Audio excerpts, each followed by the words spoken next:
Good afternoon and welcome to the Institute for National Security Studies, the INSS in Tel Aviv.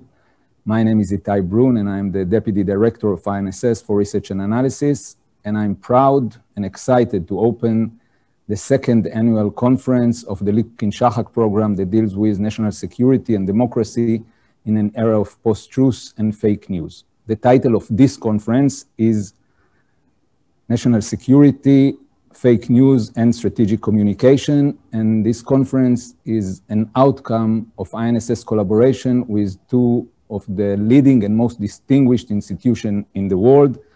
Today, the first day of the conference is in collaboration with King's College Center for Strategic Communications located in London, and the second day, next Thursday, November 19, will be done in collaboration with the American RAND Corporation. We have a fascinating program for you. Today we will have two panels. One will deal with Disinformation 2020, actors, threats, possible solutions, and the second will deal with memory construction and strategic communications. But there is no better way to open this conference than with an interview I conducted a few days ago with Michael Rich, the President and CEO of RAND Corporation. Michael is also leading a RAND program that is titled Truth Decay, dealing with the diminishing role of facts and analysis in American public life. We are proud to have him with us, and let's hear the interview that was recorded just before the network's announcement of Joe Biden's victory. So we are using different terms, but I think that practically, probably we are referring to the same issue. So how do you define the term truth decay, and what is its importance, in your view, in the American context and in the global context? Well, let me start by saying that I appreciate the opportunity to be with you. Thank you for the invitation. We know we've had many interactions, associations here at RAND with INSS, and it's always delighted to participate in these kinds of discussions. You noted that we define truth decay as the diminishing role of facts and analysis in public life. It's made up of four trends. First, the increasing disagreement about objective facts and data. Second, blurring of the line between facts and opinion. The third is increasing relative volume, and therefore we believe the relative influence of opinions over facts. And finally, declining trust in key institutions, especially institutions that had previously been looked at as sources of facts and data. Our research shows that truth decay in the United States has grown more serious and more pervasive over the last 2 decades. Americans are confronted by a deluge of misinformation, disinformation that's enabled by technology, social media, and a traditional news industry that's driven by economic incentives to increasingly blur the line between fact and opinion. And the consequence is that many individuals no longer trust the government or other established institutions and don't know where to turn to for reliable information. And as a result, there's skepticism and disagreement about objective facts and analysis that underlie important policy discussions, whether it be about the safety of vaccines, about the effects and consequences of human-driven climate change, the safety of genetically modified foods, the benefits and costs of immigration, and the list goes on. This disagreement makes it impossible to make steady progress on our major policy challenges. Up until now, we've studied the trends, the causes, and the consequences in the United States, but we're also examining truth decay in a global context, and one of our future reports will study whether or not we see the same truth decay trends in Europe. I can tell you that we definitely see the same trends, the same characteristics in Israel, and we will probably discuss it in the future. But I have a question. I understand the characteristics, but what is, in your opinion, the true impact? How can you measure the impact of these characteristics, these four characteristics, on the public ability to clarify reality, to understand reality? What is the real impact of truth decay? Well, it starts with the erosion of civil discourse. And by that, I mean the ability to have meaningful discussion or debate about an important topic with someone with whom you disagree. When that civil discourse erodes in government settings, it leads to dysfunction. We've seen in the United States, and occasionally, and some people might say often, it leads to gridlock or paralysis. And this gridlock or paralysis makes solving the most complex problems, achieving the most important aims in the public sector virtually impossible. So you imagine reforming a social program, planning and carrying out a major infrastructure program, sustaining a strategic competition with an adversary. In the past, those sustained challenges have been met through compromise and consensus, not a zigzag path of repeal and replace actions back and forth. And if our society and our elected representatives cannot agree on a common set of facts, we're not going to be able to make progress on key issues like healthcare and immigration and homelessness and many others that face us. Thanks. You're emphasizing the impact, the implications of truth decay mainly on the public, on the general public, on the society. We at INSS are emphasizing the same characteristics. We are emphasizing their implications on the decision makers, on the people in the national security rooms. Our main argument is that these rooms are not immune. They also suffer from growing difficulty to clarify and understand reality. What is your opinion on this matter, on the impact on the decision makers, the president, our prime minister, the key principals? Well, I think it affects decision makers the same way it does. It affects other members of society. The volume of disinformation, our own cognitive biases, the way humans are hardwired to access and seek out information and use it to make decisions, the way in which the media blurs the lines between fact and opinion, that can make it hard for individuals anywhere to A, find the factual information they need, even when they're looking for it, and B, process all the various pieces of information that one has to process in order to make a complex decision. And so I applaud your emphasis or your focus on the implications of truth decay for senior government officials and senior military leaders. You're describing periods or waves of truth decay. And I want to ask you if we might be in some kind of a wave that we will sometime end. And I want to connect it with what we saw in recent months concerning the public and the media and the social networks reaction toward the COVID-19. And we saw, I think, from my perspective, we saw the desire of the public, an unusual desire of the public to understand what is really happening, to clarify the facts. We saw the media trying to mediate reality to the public, sometimes even, at least in Israel, giving up rating consideration. We saw the social media taking responsibility, directing the users to fact checkers, to official sites and so on. So is it possible that we are toward the end of this period, of this wave? Are we in the beginning of the end of the beginning, or we are just at the beginning of this period? Well, it's a good question. I wish you could answer it. I think my answer is none of the above. Okay. We know we're not at the beginning. We've been watching this worsen in the United States, at least, for almost 2 decades. There are some indications that we might be at a turning point. One would think that the worldwide threat and consequences of the pandemic might serve that purpose. But I think there are some other indications that things seem to be worsening.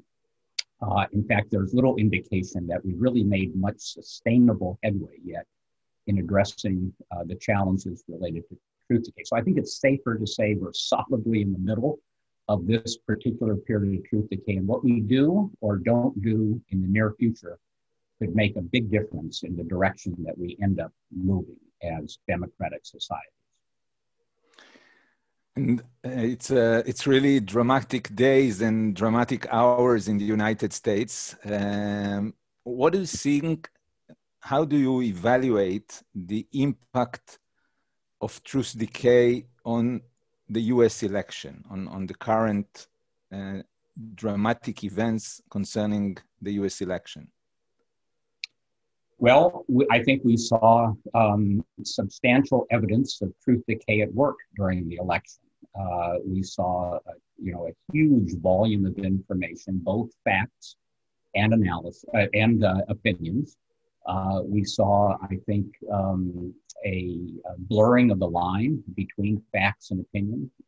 Often all news channels are filled up with people exchanging opinions, and so it's difficult in our various media to distinguish the two. By the way, facts and opinion, they're both information, they're both valuable, but they're not the same, and people need to have the ability to tell them apart. So we saw the blurring of the line, the explosion in the volume of opinion, and some uncertainty and distrust among American voters and more broadly citizens, some uncertainty about where to turn for reliable information. And one of the things I think that makes it so challenging here in the United States is our research shows that it's not a phenomenon that is confined to a particular geographic region of our country. It's not something that characterizes one particular demographic group, an age group, for example. It's not something that is limited to just one of our two major political parties. And so this is really a systemic problem that relates to the causes that we outline in our research.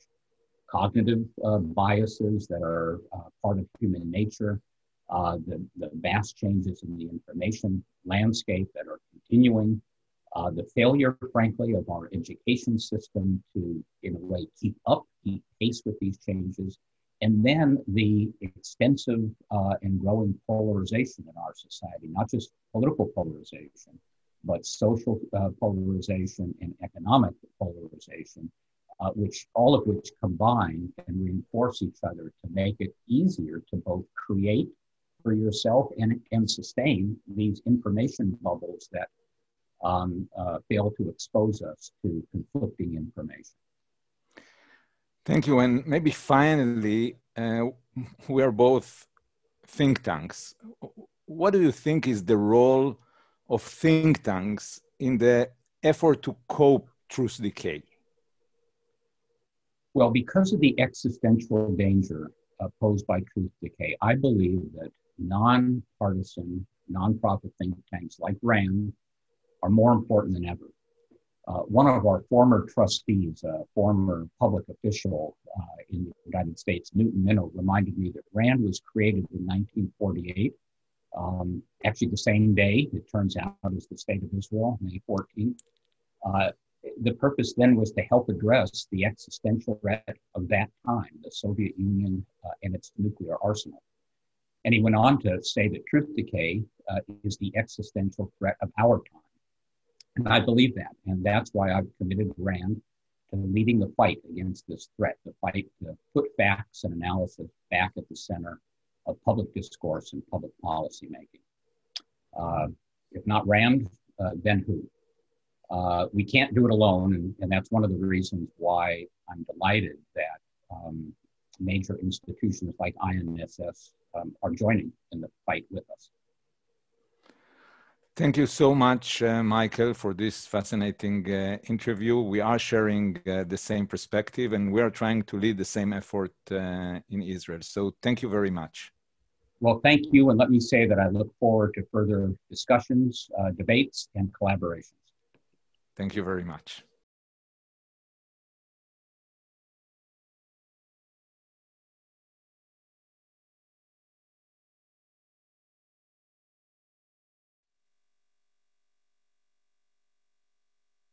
Welcome back.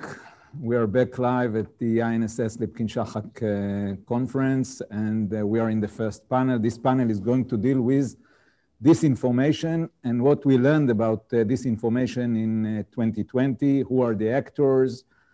What are the threats? And are there any relevant solutions? The Lipkin-Shahak program is dealing with national security and democracy in the era of post-truth and fake news. The term post-truth entered our discourse in 2016 after the Brexit, after the US election, when the Oxford Dictionary decided to choose post-truth as its word of the year, defining post-truth as a political culture in which beliefs, opinions, feelings, emotions are more influential than facts.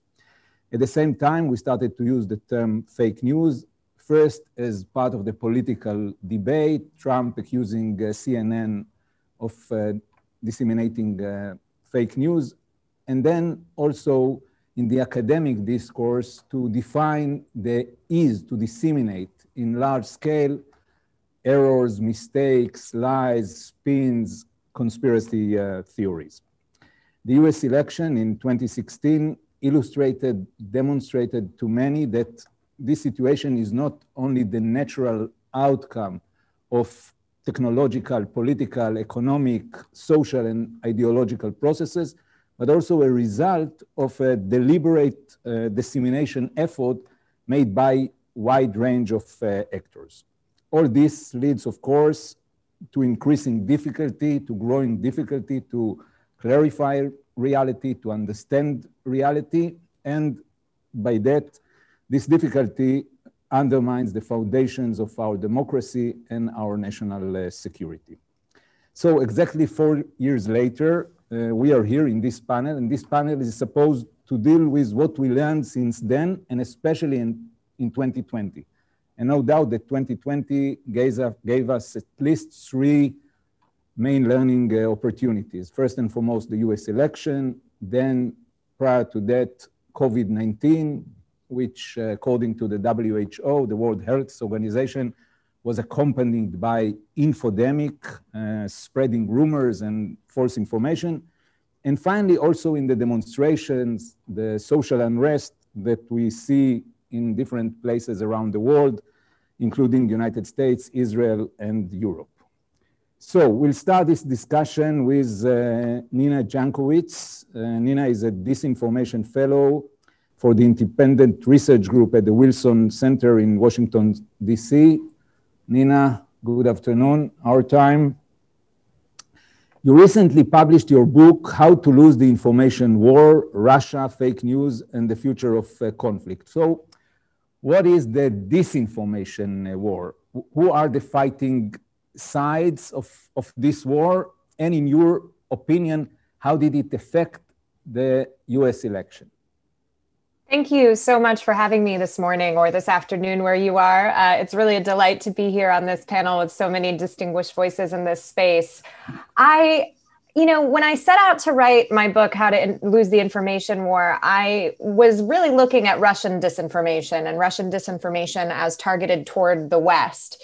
But the main conclusion of the book is really not about Russian disinformation. It's about the fissures in our societies that are exploited not only by our foreign adversaries, Russia, China, Iran, but also by opportunistic individuals, often on the political spectrum, sometimes working for profit, here in our domestic information environments. And I think, although, of course, I would have preferred not to release my book during a pandemic, the last couple of months have really shown how important those conclusions are. The fact that we need to look inward if we're going to win the information war. There will always be opportunistic adversaries, foreign and domestic, who are trying to weaponize the fissures in our societies. Things like systemic racism, economic inequality, the urban-rural divide, pitting populations against one another. But if we build up our resilience internally, we'll have a much better time countering those adversaries. We can't just play whack-a-troll, deleting fake accounts, deleting harmful content. And we've seen that in this election, frankly. We've seen efforts by the social media companies to clamp down on information, to change very, in the short term, their content moderation policies, things like that. But ultimately, the most harmful disinformation during this past couple of months, I would say, especially ramping up over the summer since May or June, has come from inside the House. It's come from our own politicians, our own commentators and influencers. And that's the sort of thing that we're seeing the foreign adversaries echoing. They don't need to be as creative or use as much brute force this time around. All they really need to do is hit retweet on something that President Trump puts out there, right? And again, those most harmful narratives that we've seen this year are coming from domestic sources, the things that are inspiring online harms to turn into offline violence, whether that's, militias organizing to kidnap the governor of Michigan, or people going to counting centers as the results of the election are being certified to intimidate election and poll workers. We've seen death threats about this stuff. And so, it's really important to recognize these domestic harms that exist. And if we're going to address them, and I'm sure we'll get to this today, we can't really separate the foreign disinformation from the domestic stuff. They are holistic. They are two sides of the same coin. And so in my work, based on what I've seen in Central and Eastern Europe, countries that have been dealing with this threat, not only as a foreign policy and national security problem, but something domestically that's been going on for a long time as well, they have really invested in what I call citizens-based solutions. So yes, countries like Estonia have increased their cyber defenses, but they're also investing in their populations. They're investing in teaching media and digital literacy and civics. They're investing in education. A lot of what you just talked about in the opening interview deals with that, giving people the tools they need to navigate today's information environment, which is increasingly chaotic and may or may not have this concept of truth decay, really being pervasive at this point. So I think I want to leave it there to make sure that we have plenty of time for discussion and to hear from everyone else. But I would say the information war is no longer something that has this foreign domestic dichotomy. We are in this very globalized information environment. And in order to protect our national security, our democratic discourse, we need to think about the local environment, think about ourselves, and look a little bit inward as we try to deal with this problem. Thank you. Thank you, Nina. Since you mentioned that it's coming from the outside and from the inside, I want to ask a short question. It's a little bit philosophical, but I think it's practical. So if it's coming from the outside and the inside, who are we? We're talking about we that should cope with it. Who are we? Right. Well, okay. So here we are, a bunch of think tank folks. When I say we, I'm talking about policymakers, right? But this affects ordinary citizens as well. A democracy doesn't work without access to authoritative, trustworthy information. And we've seen that breaking down in this election cycle here in the United States. So if we want to have a really robust democracy in the future, if policymakers, if citizens want to invest in that, we need to demand from our elected officials that, this sort of behavior gets disincentivized, not normalized, as we've seen over the past 4 years. And we can do that at the ballot box. We can do that through legislation that increases transparency and oversight over some of the practices on social media platforms. And we can do it through campaign legislation. We don't have a lot of restrictions here in the United States about what candidates can and cannot say, and the types of rhetoric they can use, the types of things that they can pay to amplify on social media. And I think those are the hard conversations that we're going to start to have over the next couple of years. Thank you very much, Nina. Yochai Benkler is a professor and co-director at the Berkman Klein Center for Internet and Society at Harvard Law School. Hi, Yochai. Well, probably you agree with Nina that at least some of the threat is coming from the inside. So how does this actually happen? And do you think that since you are putting the blame on at least some of the media, part of the media, do you think that what happened prior and after the elections with the social networks, with the television outlets? Does this change anything?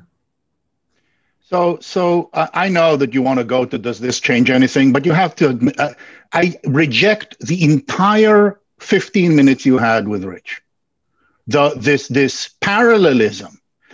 There's cognitive bias, there's social media, there's lack of trust. There is a specific dynamic. I'm sorry, back up. I'm now working from 5 years of observing, at this point, 8 million stories, tens of millions of tweets, working with a network of researchers who publish in Science and the Proceeding of National Academy of Sciences and Science Advances, on my own Oxford University Press published book. It's frustrating not to be able to get through. The United States is suffering an asymmetric polarization. It is coming from a specific market dynamic that has been in play since the 1980s, in which one part of the nation is operating in a propaganda feedback loop. The Russians are beside the point. They're a rounding error. They're not two sides of a coin. They're a rounding error. Fundamentally, what's driving it is Fox News, talk radio, associated around them with online media. Anyone who tries to explain disinformation, call it truth decay, call it whatever you want, information disorder in the United States, who doesn't start with the network on which the chair of the Senate Judiciary Committee can sit on the most popular television show and say Philadelphia is like an oily snake and they stole the election in Pennsylvania and everybody claps their hands, is just looking in the wrong place, is wasting all of our time. So and the reason that I'm speaking the way that I'm speaking is because I've been publishing this for years. You have pieces in Science showing you that fake news was very focused in over 65-year-old conservatives. And we hear all of this neutral thing. So is something important happening? Yes. Fox News in the last 10 days, from the election and on, has tried to actually counteract. The New York Post, which became a real complement to the disinformation and one of the major sources of mail-in ballot fraud disinformation that got circulated, also seems to be pulling back. So the Murdoch properties are pulling back, but the entire Republican leadership, from the Senate Majority Leader and the House Minority Leader, through the Senate Judiciary Chair, through the prospective 2020, are telling the American people lies in order to undermine the legitimacy of the election. Who are we? We are people who care about democracy and want it to survive an attack by an ethno-nationalist, race-baiting party operating within a mass media propaganda loop and getting our time wasted talking about rounding errors like Russians on Twitter. So in your opinion, if we will take this right-wing media, there will be no, what we define as truth decay. We will not be in this cognitive crisis in trying to clarify reality, understanding reality. This is all the problem is there. In the United States, I'm talking very specifically from detailed empirical investigation of disinformation, misinformation, and confusion in the United States. This is important, Yochai, this is important. It's not, at least from my perspective, it's not only a US problem. It's a global problem. It's a problem that characterized Western liberal democracies. So how do you see the problem outside the United States? So let me just, I know I was very aggressive because I was frustrated with listening to all of this. Let me try to anchor this a little bit. No, this is why we brought you here. We still believe in the free market of ideas. We like doubt. Itai, you know it sounds better in Hebrew, this tone.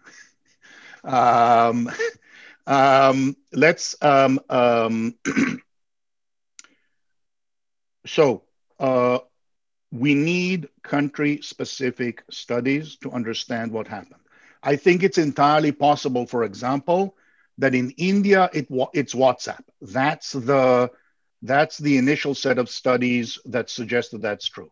The problem with those studies is that they don't have the infrastructure to review Republic TV, which is the Fox News equivalent in India. Nobody has the foggiest idea what's happening on vernacular TV in the various regions. And so, of course, if we look in this narrow corner, that's what we think. Colleagues of ours who have looked at two countries using our techniques, and our techniques in this regard, both in terms of the amount of data and the cross-platform analysis are quite distinctive. In Germany and France, don't find the same degree of confusion. In Germany in particular, there's relatively high trust in public TV. Most of the people have a sense of what's anchored in public TV as the truth, and there's a narrower slice only in the AfD, only in the far right, who does create its alternative existence. In France, the structure is again different. The answer is we need to study each country on its own. We need to get user-side data to understand who's consuming, what they're consuming, how it's affecting them.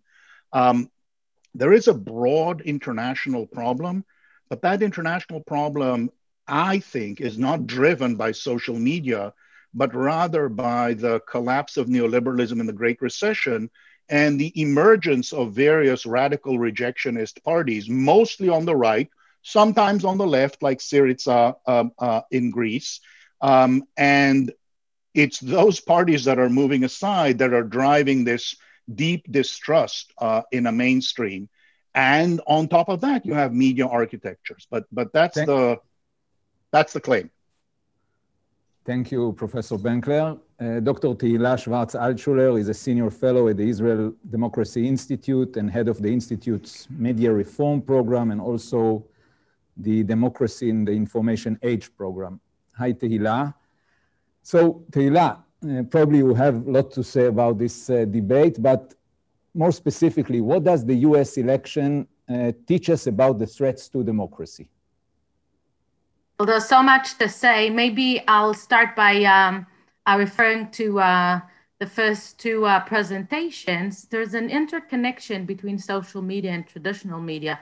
So I don't think we can actually separate the discussion of television and social media. I do agree with Professor Benkler that it is different between different countries, but I think that the interconnection or the influence that social media had during the past decade or so on traditional media is not neglectable.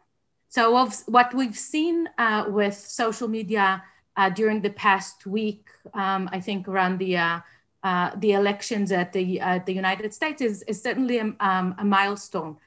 It is very different than what we've seen in 2016. In a way, we can say that maybe 2016, the social media was just a platform. They sold services to whoever was willing to pay. They have exercised their algorithm in the same way they did, in a regular time. At 2020, they became an active player, which is, after all, a milestone. So first of all, we can see social media platforms as the responsible adult. But on the other hand, you can say that was kind of a censorship. They did not erase or remove content, but what we've seen is that they have altered search results, they labeled posts, they downranked problematic content.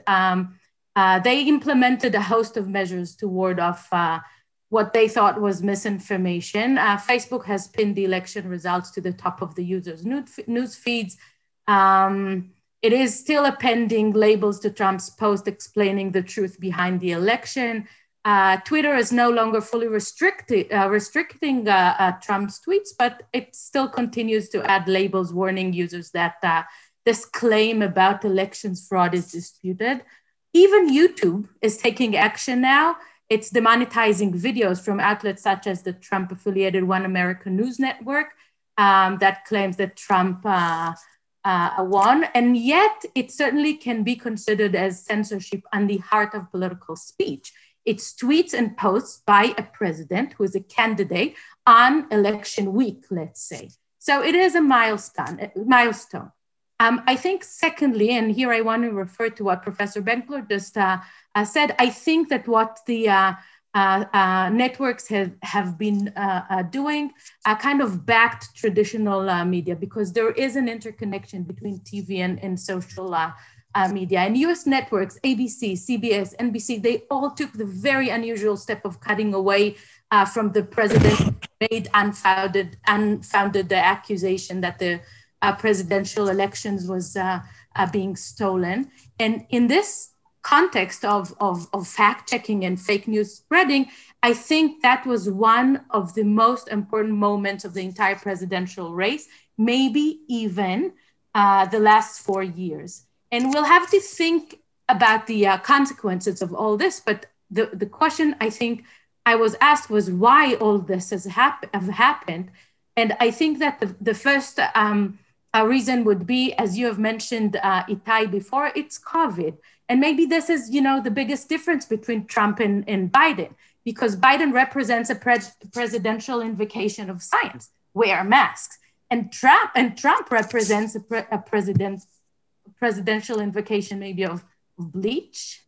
I think that the networks understood that there is a matter of life and death here. But also the other, I would say, reason for that is the threat of regulation, because social media companies may not have a choice if the government steps in and forces them to make changes. They are under increased scrutiny from the government, not only the American government, it's also coming from Europe to squash misinformation and disclose how the information they see might differ from what others see. So I think that the main question after the elections is not whether to regulate social media, but how to do that. I think that the ship has taken the turn already. I don't know if you want me to refer now to what I think we need to look ahead, or I've been talking enough. Let me just... No. Maybe short answer. Can you put it in the Israeli context, following what this debate with Yochanan Benkler, but what happened in the United States? Can you put it in the Israeli context? Well, I want to say something. I hope I'm not going to sound weird. While the social media platforms signed, for example, tweets as premature, and American networks stopped Trump's speeches in the middle, everything that Trump said, without any kind of, I would say, asking hard questions, was published in Israeli media. So I don't know if we're getting into an election year here in Israel, but if social media companies are going to start acting the same way they did in the United States, I doubt it, whether the Israeli traditional media is going to be responsible enough as the American media was. And this is something for me, which is, I would say, a source of concern. Thank you very much, Tehila. We'll go to Bill Marceliano. Bill is a senior behavioral scientist at RAND Corporation and a professor at the RAND Graduate School. Bill, you are the lead author of Foreign Interference in the 2020 Election, Tools for Detecting Online Election Interference. So first, you are probably referring to threats that are coming from the outside, foreign interference. Did you identify foreign interference in the 2020 election? And if so, what was the interference? Who are the actors? What are their goals? So we definitely found at least one large-scale election interference effort over social media, and it was aimed at the US 2020 general election. And we found that it matched known Russian tactics. It also matches their overarching theory of reflexive control in this kind of area. It matched their ends. And in particular, the machine learning algorithms we use were trained on prior Russian linguistic samples from Russian trolls. So I don't have a smoking gun, but we're pretty confident it was indeed a Russian controlled and Russian authored effort. And the question about their ends is really important. We found that they had two primary goals. The first of them was to spread hyper-partisan themes and content using both troll and what appear to be botnet accounts working in concert. So the first one really is sowing distrust and dissension by amplifying existing partisan tensions in the US polity. So I'll harken back to what Nina was saying. It's not like they're introducing sort of new, fractures. It's, Americans have these really, really serious concerns about each other and really serious mistrusts around ideology and political identity. And so the first effort was really about boosting those tensions and sort of convincing people that, hey, our side is in a death struggle with either Nazis or socialists, and they can't be trusted. The second part of it seems to have been a preference for Donald Trump over Joe Biden. So we found troll accounts were spreading pro-Trump content within a very large community of pro-Trump supporters who are also sharing a lot of like deep state, conspiracy theories, QAnon content. And then we found within the Biden support community, there were left-wing trolls, but they were actually spreading undermining content about Joe Biden. He wasn't a real progressive. He wasn't actually going to win. Sanders was a better choice. And then finally, we found pro-Sanders content as well. So the three of those we think add up. We infer showed a preference for Donald Trump as a candidate. And can you measure the impact? Maybe it's too early for 2020, but looking back at 2016 or other elections around the world, is it working? Does it really influence people, convince them to change their vote, increasing their confidence in their candidate? How can you measure the impact of this foreign interference?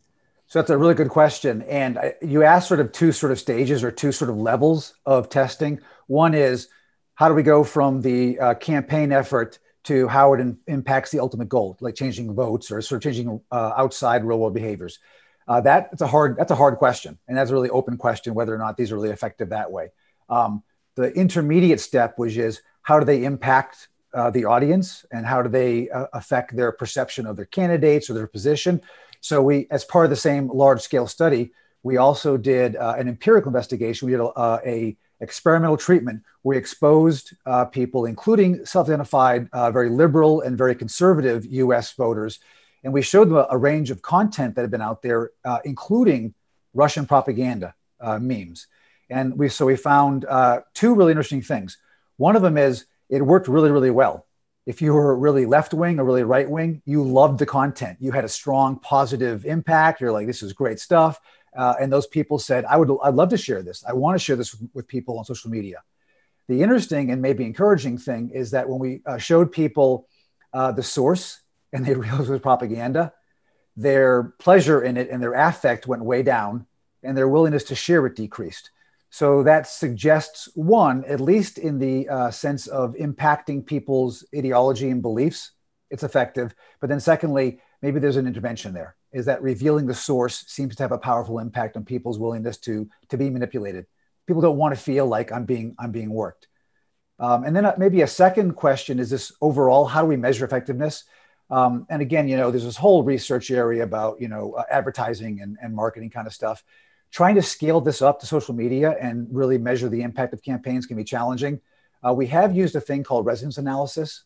It's possible to get a large corpus of data around a propaganda campaign to build a linguistic quantitative model of the specific words and distributions of that campaign, and then look across social media populations over time and say by location, like panel studies, and see, are people adopting the language? We can measure the adoption or the rejection of that language model.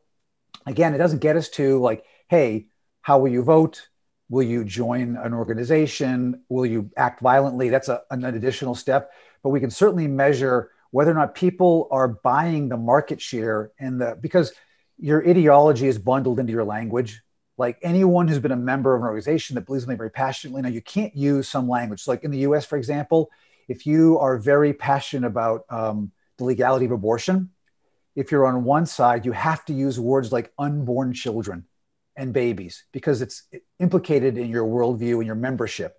And on the other side, you have to use words like fetuses and women's rights and women's bodies. Again, it's bundled into your advocacy position and your the population you're a member of. So the ability to measure that and to see, are people buying into and adopting your language, that is possible. We'll be able to use that at scale on social media. Thank you very much. Alicia Wanless is the director of the Partnership for Countering Influence Operations at the Carnegie Endowment for International Peace. Alicia, do you see what we are talking about as a new phenomenon, or it's something we've seen in the past in maybe a different structure, a different color? First, thank you for having me. It's always nice to join a lively conversation. And as for the question, is the problem with disinformation new? The short answer is no.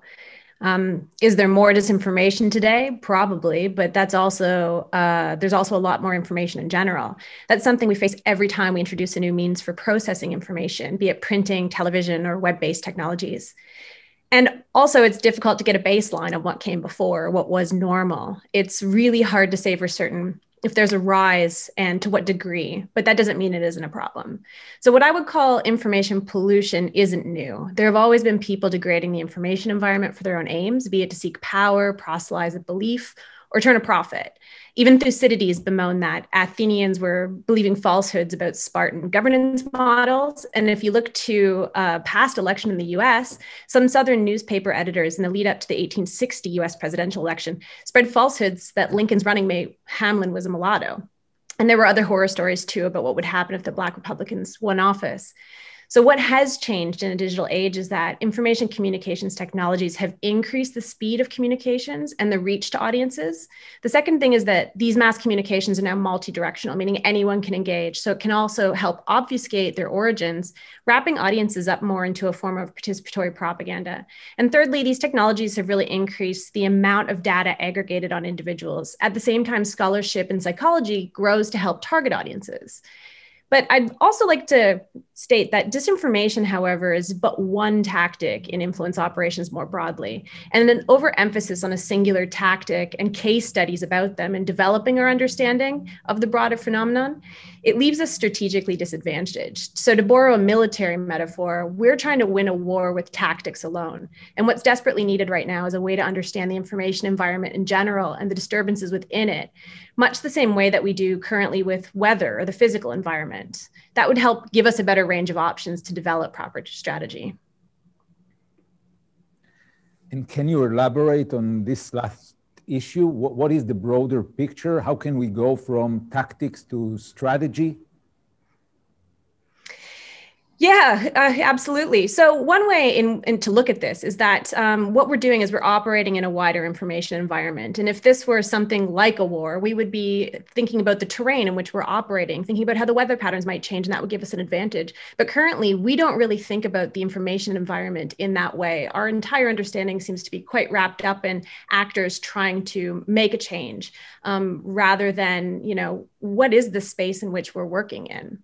And in terms of countering these things, there really aren't many easy answers. At the partnership, we've been conducting meta studies on things like social media platform interventions. And while those interventions have rose considerably in the wake of COVID-19, there's still little publicly available information on what works and what doesn't. And that's one of the reasons why we're standing up some work streams around measurements.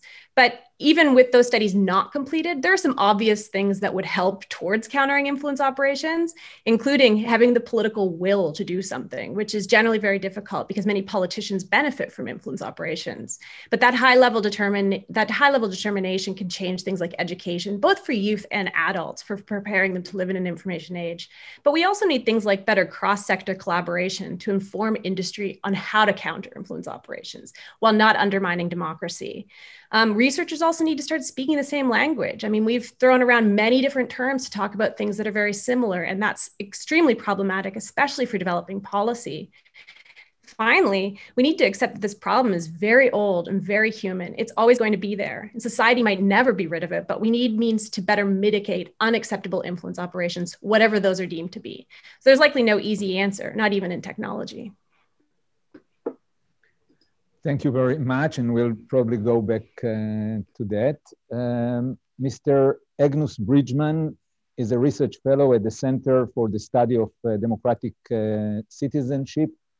Maybe we can now shift from US election, general issues, to more specifically COVID-19. What can you tell us about who was behind COVID-19 disinformation? So I can switch. I don't want to, though. I want to engage with all this other great conversation, but maybe we can save that for the Q&A. The one thing I did want to say is, like, I think totally Yochai's point about looking at country-specific effects is very important. So I'm Canadian and I study primarily Canada. And it's obviously a completely different ecosystem and completely different information environment from the United States and international communities, but it's very much in the orbit of sort of the English language social media environment. And because of that, I think that there is a lot more, maybe you just undersold it, Yochai, but there's a lot of spillover effects from country to country. I think the infodemic, the pandemic nature of things moving from country to country is very important when we're talking about dis and misinformation. So the question is about sort of who's behind COVID-19 disinformation. And I study online kind of political activism, digital activism. And I think that, yes, there's probably some influence operations. There's been so much discussion of China and Russia in the media, and okay, yes, probably there's some of that. That's largely based on anecdote and innuendo. But for sure, the bulk of what we would sort of say like is misleading content or is content that might be contributing to some of these misperceptions is homegrown, is people who are, who care deeply about politics and believe very strongly that they have done their research and that they have the answers and that they can help inform their fellow citizenry. So, in Canada, we have a very high trust population, generally a very high respect for traditional media organizations. But that doesn't mean that there's not a massive number of Canadians who are actively engaged online in trying to sort of make political points, but what we would sort of identify as mis and disinformation. So I think the purpose for that is what is their goal? What is their objective? Why are they doing that?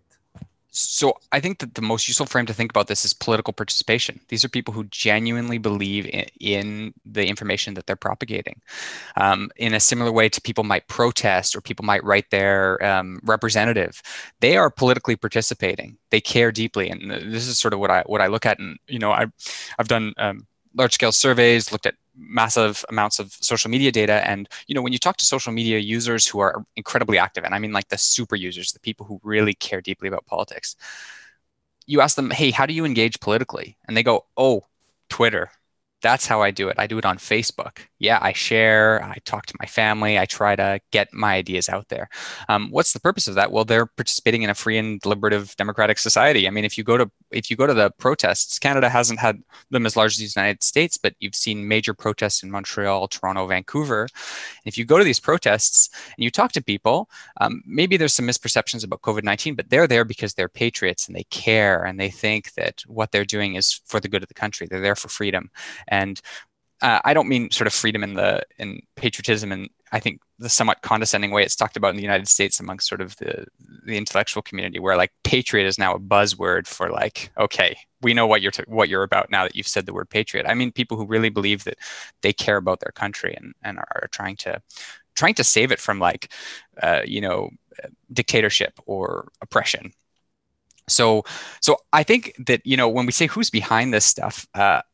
Disinformation, in the Canadian context, from sort of the research that we've done, has played a relatively small role. But misinformation and the spread of these ideas is everywhere on social media. So I think sort of the piece that sort of caused the invite to this panel was something published in the Misinformation Review, which was a piece kind of trying to link how and when people consume media to misperceptions they have about COVID-19 and specific real world behaviors that they engage in. And it's very hard to do that link. And there's ways to get at it. And I could talk for hours about sort of the problems of connecting these things and particularly disparate social media platforms. But basically, and this is no surprise, people who consume more social media and use social media as their primary source of news have many more misperceptions around COVID-19 and are much, much less likely to engage in sort of recommended social distancing behaviors. I think that's not a surprise, but I think it's useful to sort of really lay that out clearly. That social media is the main way these things are propagated. And we're working on a piece right now that I'm pretty excited about, which is to sort of say, okay, how does this information cross international borders? It's very easy to think about this globalized information ecosystem, but actually, there's preferences. So for example, Reddit is much larger in Canada and per capita than any other country. So like Reddit is Canadians are overrepresented on Reddit massively. So it plays a huge role in our information ecosystem. Parler has become increasingly popular. And these platforms are driving a lot of this stuff. And I think this is new, and I think this is global, and this is a real challenge. And I mean, I have lots of ideas and things, but maybe I'll leave it there with the 5 minutes unless there's another follow-up question. Thank you very much. And we'll pass to Ohad Zeidenberg. Ohad is the lead founder of the CTI League, the first nonprofit community that aspires to protect the medical sector against cyber attacks and disinformation. So, Ohad, what can you tell us about the forces, the actors behind COVID-19 misinformation or disinformation? So, hello everyone, and I'm really, really happy to be part of this amazing conference. Regarding your question, Itai, the threat actors that are trying to spreading fake news, disinformation, misinformation worldwide, it's really hard to determine the specific threat actors because it's almost everyone. It can be state-sponsored attack that trying to leveraging the crisis to make some profit or promoting their interests worldwide. And we see that in the 3 big countries that spread fake news worldwide, that it's Iran, Russia, and China. But also, we see a lot of people that really have truly belief in the disinformation that they're spreading. And I want to cover some of the COVID-19 themes that we identified in the CTI League regarding the pandemic. One of them is COVID isn't a serious problem. COVID doesn't exist, or individual medical targets the medical facilities worldwide and trying to reduce their power. Maybe it's a medical scam or some myths about the origin of the pandemic. Some people that says it's escaped bioweapons or country X created COVID to make or to promote their interests worldwide. It can be crossovers with other conspiracies, and this is really, really dangerous because when the COVID is involved with the 5G or anti-vax or anti-gates, if I will be more specific, it's really, really tricky. So people can promote fake news or disinformation about the corona crisis because they have any political interests, but they can also spread the fake news because they really believe in. And to find the origin of the fake news, to find the people that is behind it is really, really hard because it can be one person, as I said, that really believed that, for example, COVID and 5G has a connection and want to do something about it. But it can be other people, it can be a political entity that trying to make some influence on people worldwide and maybe try to convince something about the US to promote other interests in the world. Thank you. And maybe as a short answer, can you tell us what actions did you take to counter the spreading of COVID-19 disinformation, the actual measures that were taken by you, by the CTI League? So really early in the pandemic, we created the CTI League mainly to protect hospitals, but also the medical sector and the life-saving organization worldwide from cyber attacks. And for my region, in the company that I work for as an employee, I covered multiple times disinformation operations executed mainly by Iran. And from there, I have truly believing in analyzing disinformation with tools of threat hunting and threat intelligence on the matter of cyber attacks. So we really consider the disinformation as part of this map. We created a strong disinformation team with some of the goals that I want to share with you. And the main mission of that is to help to prevent harm directly related to the COVID-19 disinformation, is to support them. In order to support the mission, we gather information about fake news incidents, narratives worldwide, and we try to escalate them to law enforcement organizations, take down notice to the platform that have the power to reduce the level of threat. For example, for social platforms, social media platform, or some other companies that can literally take down malicious media outlet or fake media outlets that are executed by websites. We can alert it to the organization that people spread fake news about them, to get help from media influencer. And we have some tactics to fight the fake news. And in each different incident, we identify what is the best way to answer these fake news incidents. It can be detect, deny, disrupt, degrade the fake news, to slow them down, to deceive, to divert them, to destroy them, and to deter them. It means that we do discourage for the threat actors if we identify them in order to reduce the amount of fake news in the social media, for example. And Ohad, from an analyst perspective, when you see this disinformation effort in the form of cyber attacks, from your perspective, what is the reason? What is the goal? What they are aimed to achieve? It can be one of, in my opinion, 6 main digital harms that they can make. They can make physical harm, like literally physical harm, to spread the fake news in order to make people act physical in the real world against people. It can be psychological harm. It can be economic harm. For example, to make a financial loss for an organization, or from a data breach, cybercrime, to promote cybercrime. It can be harm to the reputation of the organizations that under attack of fake news. It can make a cultural harm, or as we started with, political harm. It means that, for example, we have disruption the political processes in worldwide. It can be various or few goals for the people that spreading fake news. Some of the incidents that we analyzed, for example, were people that tried to promote and executed some unmasked march worldwide. They really asked people to get out from the home without mask and go together as one unit. And it can be a disaster for the world, because this can literally create a second, a third, or another wave of infection. It's really, really dangerous, and really keep the eye on it. Thanks, Ohad. And our last panelist is Dr. Ofer Friedman, lecturer and director of operations at King Center for Strategic Communications.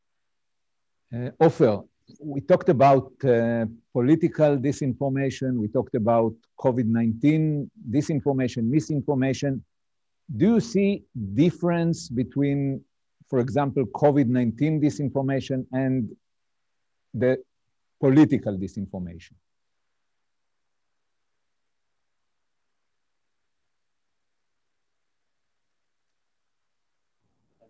Ofer, you are muted. Get out of mute. Yes, hello, sorry. Thank you very much for having me here, inviting me. To answer your question, I would say maybe there are some characteristics of information of the content itself, which is different, but on conceptual level, there is no much difference. And continuing what has been said so far by several speakers here, I would like to take some hype out of disinformation. We've been talking too much of disinformation. There is general over-focus on disinformation in general. Disinformation as a political phenomenon has been with us for years. It's a natural part of political behavior.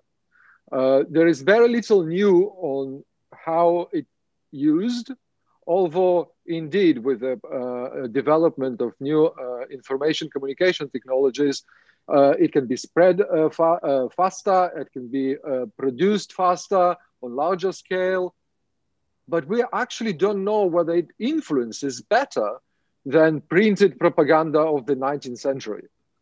So we need to kind of take it into perspective and understand the general context and understand that disinformation is an inherent part of our personal life and political life. On personal level, we all spread disinformation on daily basis. Like I would like every one of us to think about our profile picture on our websites or Facebook accounts. To what extent this is actual true representation of our face in the morning when we wake up.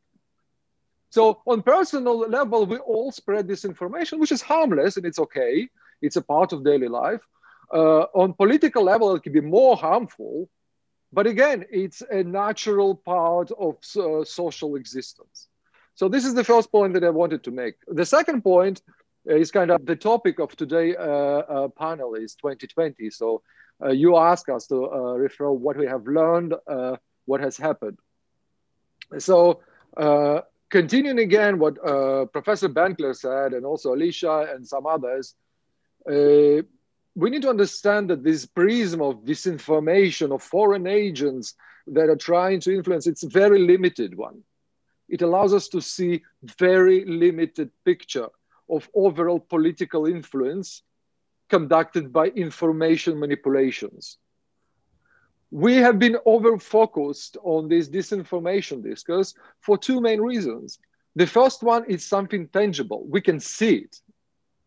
To see and realize other more complex information manipulations is much more difficult. It's less tangible. Disinformation, on the other hand, which is based on lies, all this disinformation and fake news, it's very tangible and visible. It's relatively easy to trace down, but we also have to remember, and this is the second point, that propaganda based on lies is very bad propaganda. And our opponents, whether those who spread this information, whether those who try to influence politically and manipulate information, they are much smarter and much more nuanced, whether they come in from abroad or they domestic. So what I would say, what we have learned in 2020 is, I think we reached a certain point when we understand this information, we can tackle this information. It's about the time that we move forward to understanding better how political influence via information manipulations works in the 21st century.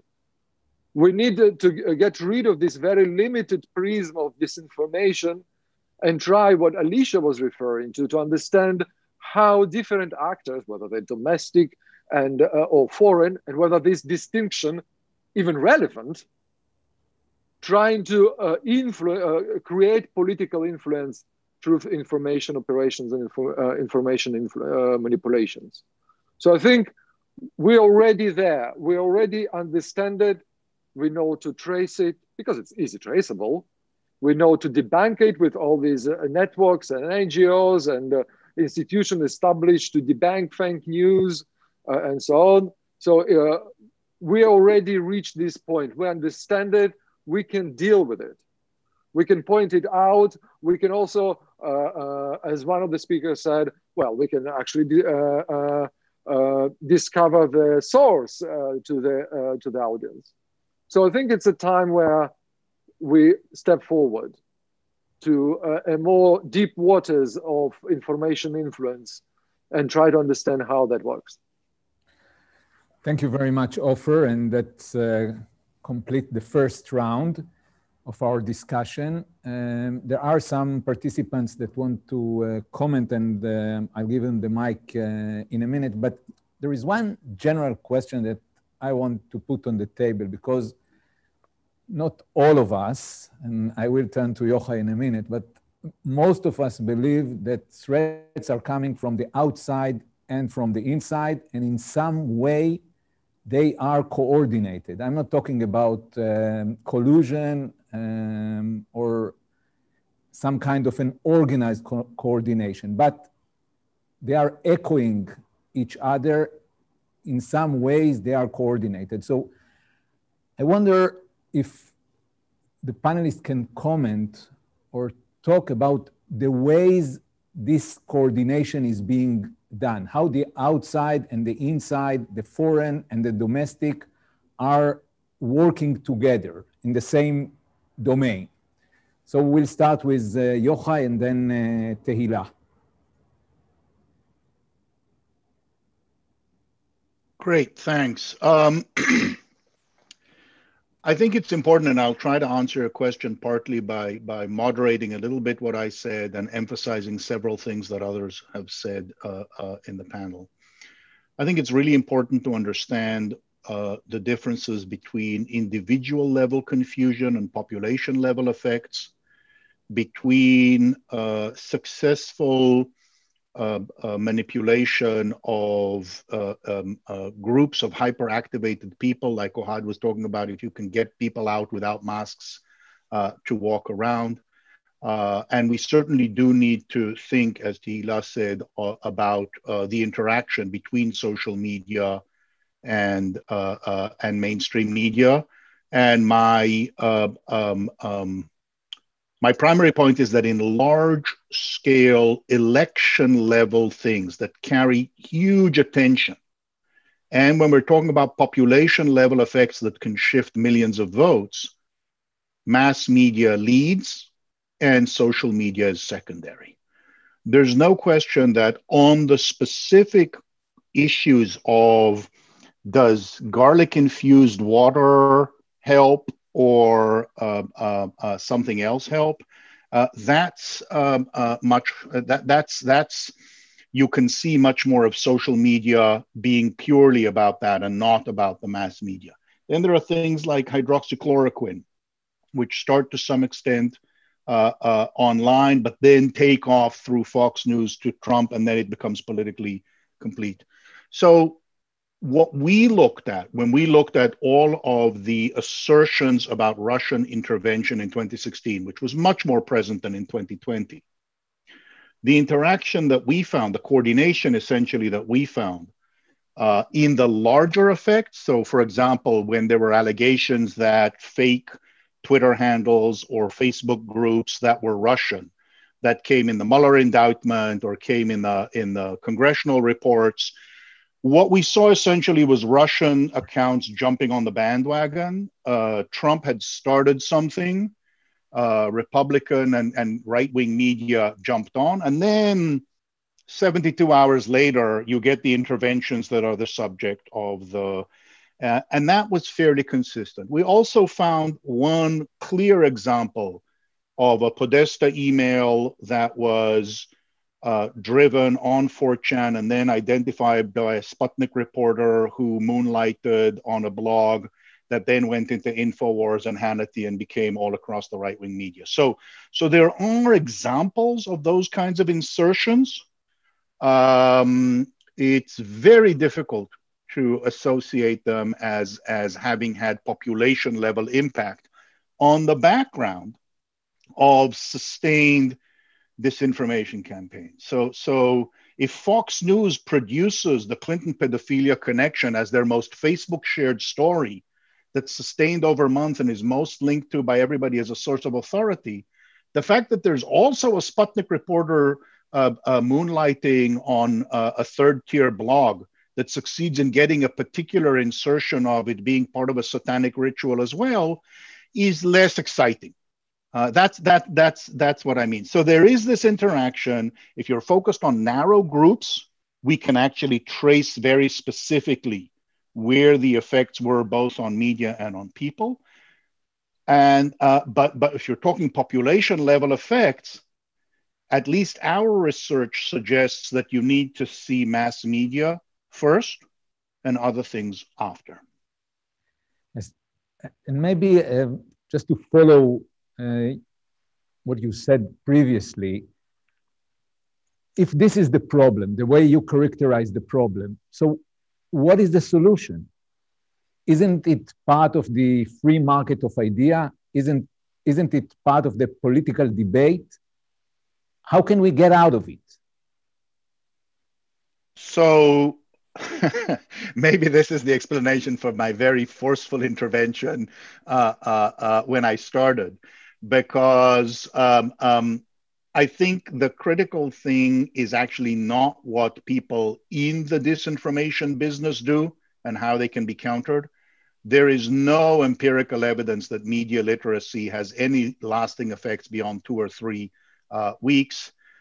Most of the people who consume actively, there's this lovely paper from PNAS from a couple of years ago looking at Russian trolls and interactions with them, and practically everybody is people who already wanted to hear what they were hearing from the trolls, and so they were looking for it. You can say fact check from now till doomsday. That will only prove that you're in cahoots with the bad guys. So that's not going to work. What matters is how mainstream media covers it. Remembering that we overstate the centrality of social media. Take the survey evidence we have about the US itself. 18% of Americans say that social media, all social media, is their primary source of political news. 16% have network news, 13% have local news, TV, network news, CNN. What we need to be able, there's a chunk of the population that is lost because it's inside and only wants confirmation. But the critical thing is for the mainstream, where most people who just don't want to think about politics every day, they just see some politics in their peripheral vision. That's where they get their anchors about what is and isn't reliable. And it's critically important that the mainstream talk about what is the real threat and what isn't, not focus on technology, not focused on social networks. And we saw it actually in the US in the last 2 or 3 months. I think we've seen mainstream media be much more aggressive in being willing to, on the spot, block things, call them false, use truth sandwich. That's not going to affect the people inside the right-wing media ecosystem, but it helps it from diffusing to broader parts of the population that are not as intensively interested in it. And that's the primary vector of action. Thank you very much, Professor Benkler. Dr. Tehila Schwarz-Altschuler. Okay, so I want to talk a little bit about to stick to the elections and what we can learn from it, and try to elaborate on that and see what we can learn. I think that even though we've seen some possible glimpse of light at the end of the, let's say, post-truth tunnel, the end of the election campaign, the end of the presumptive end of Trump's presidency will not bring with it a misinformation ceasefire. And this is, I think, because the hyperpartisanship and the 10 societal factors and the divergent news diet by traditional television, as Professor Benkler said, or at least the divergent, let's say, interpretations of the news, they're all fed back through social media. So this interconnection can't actually be divided. You've asked before about the virtual collusion between foreign actors and internal actors. We need to understand that the information that we get from social media works in a two-level fake, I would say. The first level of the fake is the algorithm of the social media networks themselves. We don't know exactly how the social media algorithm work. That same algorithm that select what information we see, because the technology, as we all know, is a black box controlled by the respective social media company that build it. And the second level is the manipulation that all different actors are doing on this algorithm. Those are the avatars and the trolls and the fakes and all those things. So we do need to understand that the foreign and local entities are using this double fake system. And as to the question, what we need to do, I do agree with what Ofer has said before. Bad information will always be a part of an open society. But as the actions of journalists, fact checkers, and the social media companies have shown, I think during the past, let's say 10 days, there are plenty of new tactics that can be used in order to, that we can use in order to fight it. But I want to emphasize that the platforms at this point are huge. They're mature. More than huge, and they have all sorts of resources, all sorts of abilities to figure out ahead of time and certainly monitor afterwards what kind of impact all their algorithmic tweaks are having on users' information and consumption. And this is, I think, an important point. Having said all of that, I think that the main responsibility is on governments, is on local governments, not on social media. 80 years ago, it was television. When governments realized that here comes a new medium, which becomes very influential, they started to regulate it. It's not that we were so good in regulating television. Otherwise, Professor Benkler wouldn't have said whatever he has said before. But we can certainly learn from, or the lessons from traditional media policy and try to see what we need to do now. So if I can just, in a couple of quick points. First of all, we need to rethink traditional media policy. There's this very interesting paper by the Stigler School of Business from the University of Chicago, which was published about a year ago. We at the Israel Democracy Institute have just published a paper about the future of Israeli journalism. So we talk about antitrust, we talk about new business models, we talk about strengthening journalistic professionalism and ethics. I think we need to be very, very careful not to go to the easy place where we're going to allow social media companies give hash money to traditional media. We also can learn a lot of things about the platforms themselves. For example, we need a unification of the community standards. What we've seen during the past days was very different policies, for example, being exercised by Twitter and by YouTube. And as long as you don't have unified community standard, it's going to be very misleading to the public.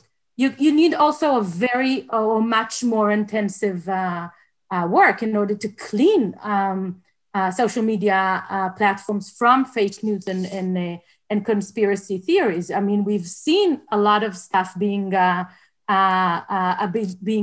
but it seems to me that even the platforms continue to implement special measures aimed at reducing the spread of misinformation. It seems a little bit that they're running out of steam already. They don't need to search under the street lamp, I would say, on Donald Trump's personal account. They need to look for the closed Facebook groups where the conspiracy theories actually start before they start spreading. And more than everything, as I said before, there is a huge need of cooperation between governments and social media companies. As much as I'm happy that social media platforms have acted like responsible adults, I think the main responsibility should be put on the shoulders of governments. The discussion as to the limits of freedom of speech should be a local discussion and not an international discussion. I think that would be enough for now. Thank you very much, Tehila. Angus?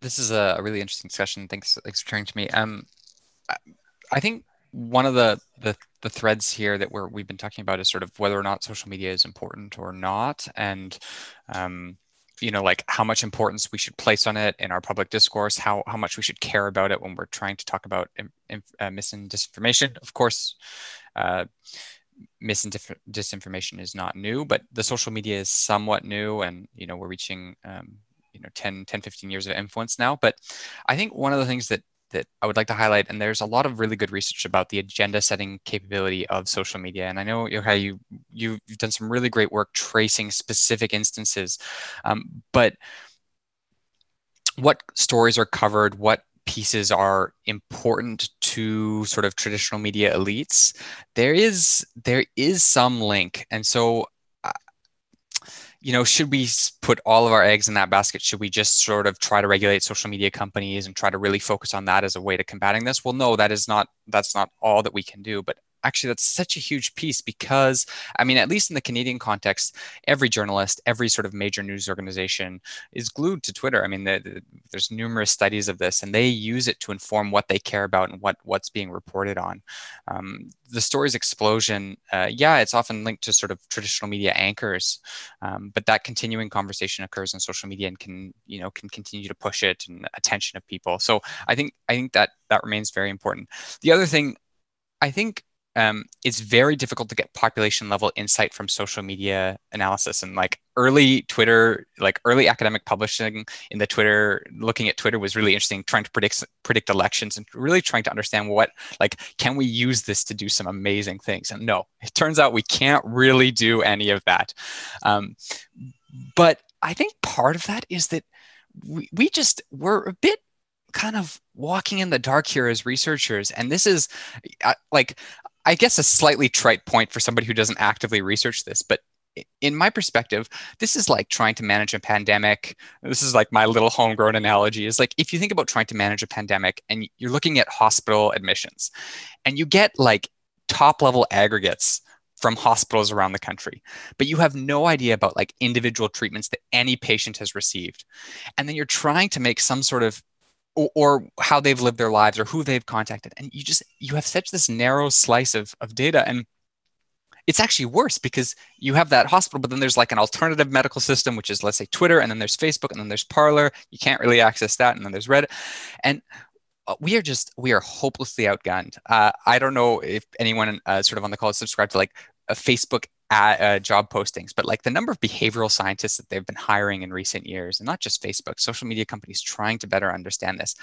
If you want the good data, if you want to really understand what's going on, you have to be internal to these companies. And that to me is very scary as a researcher. If you are dependent upon the institution you're supposed to be researching on for funding, for resources, and for data access. And there is absolutely no easy solution that I see there. The Canadian government really, during our last election in 2019, put a huge amount of emphasis in trying to get the social media companies to give better data, and they were somewhat successful. And we had a relatively clean election. But like the Facebook ad library is such a great example. If anyone's used the Facebook ad library, and you can see they spent between $1 and $25,000. What am I supposed to do with that as a researcher? How can you possibly use that to inform the public discourse? So that's like, I just will stand on a hill and yell that loudly until, I die. Thank you very much. And Bill Marceliano. Thank you. And I wanted to talk back to the original question about sort of coordination of external and internal sort of efforts and how they sync up. But before I do, real quick, Angus, I really echo your concern too about transparency, access to data between platforms and the outside research committee. And it's really irritating to me and confusing because it's so arbitrary. Like Twitter talks to us sometimes. I don't know why. Facebook's like a black hole of refuseniks. We've actually had really good dialogue with Google and with particular Google's Jigsaw unit, who have been actively engaged, invited us in. I have no idea why those three platforms are so wildly different in their willingness to collaborate and talk. And that is also a major frustration as well. So I just wanted to double down on that. I'll be on that hill with you yelling as well. But onto this idea of how external and internal efforts sort of sync up. Just as an example, in our study, we looked at a lot of, we had an algorithm identifying sort of troll likelihood. So we looked at a lot of the examples of the ones our algorithm said, hey, these look like trolls. They really look highly rated as trolls. And one of the things I noticed was a sort of parallelism of their messaging efforts and how they really depended on sort of homegrown, beliefs, attitudes, and sort of appealing messages. So one of the less savory, really to me like a low-end tactic, was the circulation by these accounts and their reception of doctored photographs of both former First Lady Michelle Obama and Ivanka Trump and Melania Trump. So if you had these left-wing posing trolls circulating the Trump women pictures that have been doctored and often in very sexualized, misogynistic ways.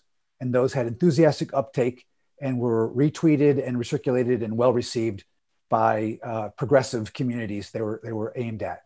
And then on the flip side, you had these incredibly racist comments and racist and then or like masculinizing, however to say that, of Michelle Obama, as if she was a man actually, from these conservative posing trolls in these communities. And they weren't introducing this idea. It wasn't like Americans didn't have, on both sides, a willingness to sort of express their ideological position by hating, first ladies on the other side and demonizing them. And so I saw a real confluence and saw many examples of that where clearly these external efforts were piggybacking off of what people wanted to hear, the existing themes and ideas. A good example would be a lot of non-political content from highly ranked right-wing troll accounts was just videos of Black Americans behaving poorly or violently. And there was no direct political message, but along with and inside the stream of anti-Black Lives Matter material, it was clearly meant to be racist and to say Black people are can't be trusted. They're like animals. Here they are fighting. This really, really racist idea. And that's a homegrown reception from that audience. Thank you. Alicia? Thanks. Just coming back to the research collaboration with industry, it is a huge problem. And one place to look might be in adapting collaborative research models between defense and academia. Things like the US federally funded research and development centers might be an example that could be adapted to work. I'd also return to what Ofer had said earlier too. We need other ways to look at this problem beyond singular tactics and what actors do. And one option is to develop an information ecology. Ecology is essentially the study of the environment, and we need the equivalent holistic approach to the information environment. For example, physical ecosystems tend to experience disturbances, and the same can be found in an information ecosystem. New ideas erupt and they spread, disrupting neighboring communities. Old sticky ideas take root. They can be really hard to change, and they often dig in after a new idea has emerged. There are things like information floods. They occur every time we have a new way to process information, and in tandem tends to follow information pollution, right? So floods of low quality information on a specific idea. And sometimes these do follow different types of events. There are definitely patterns that emerge. So for example, we know that when a crisis happens, people seek information because uncertainty makes it psychologically upsetting for them. If this is happening again and again, we know what type of event will eventually happen. Why aren't we planning better to be prepared for something like a pandemic? The only thing we don't know is when a crisis will emerge, but we can work out how to respond. So for example, relying on public health officials to be heard through the noisy modern information environment isn't enough. The response needs to be coordinated. And we can ensure reliable information is positioned in front of people. Social media platforms did try to help, but that ought to have already been in place before an actual pandemic hit. So we do have the capacity to plan as humans. I think we just tend not to. Thanks. Thank you very much for all the participants. It's been a very interesting discussion. Maybe two things to take out from this discussion. One, I think we do have a problem of measuring the impact, problem of measurement. Does it really influence the people? Is it a real problem? Whether any way we define the problem, is it a real problem that have impact on our political culture, political behavior, political discourse? So this one issue of measurement sounds to be very problematic. And the second, though they were offers for possible solutions, I think that most of us are quite pessimistic. Western liberal democracies were built on this free market of idea, on doubt and debate, and this mechanism seems to work. It doesn't work. It seems that it doesn't work in the digital era, and I don't think that we currently have ideas on how to cope with the problem. Though, of course, there are the regulation channels, the education channels, the technological channels, but putting all things together, it's quite pessimistic. So thank you very much, and hope to see you again. We are now shutting down, and exactly on 1800 our time, in about 38 minutes, we'll have the second panel that will be broadcast from King's College and will deal with strategic communication and memory construction. Thank you very much, and good evening from Tel Aviv.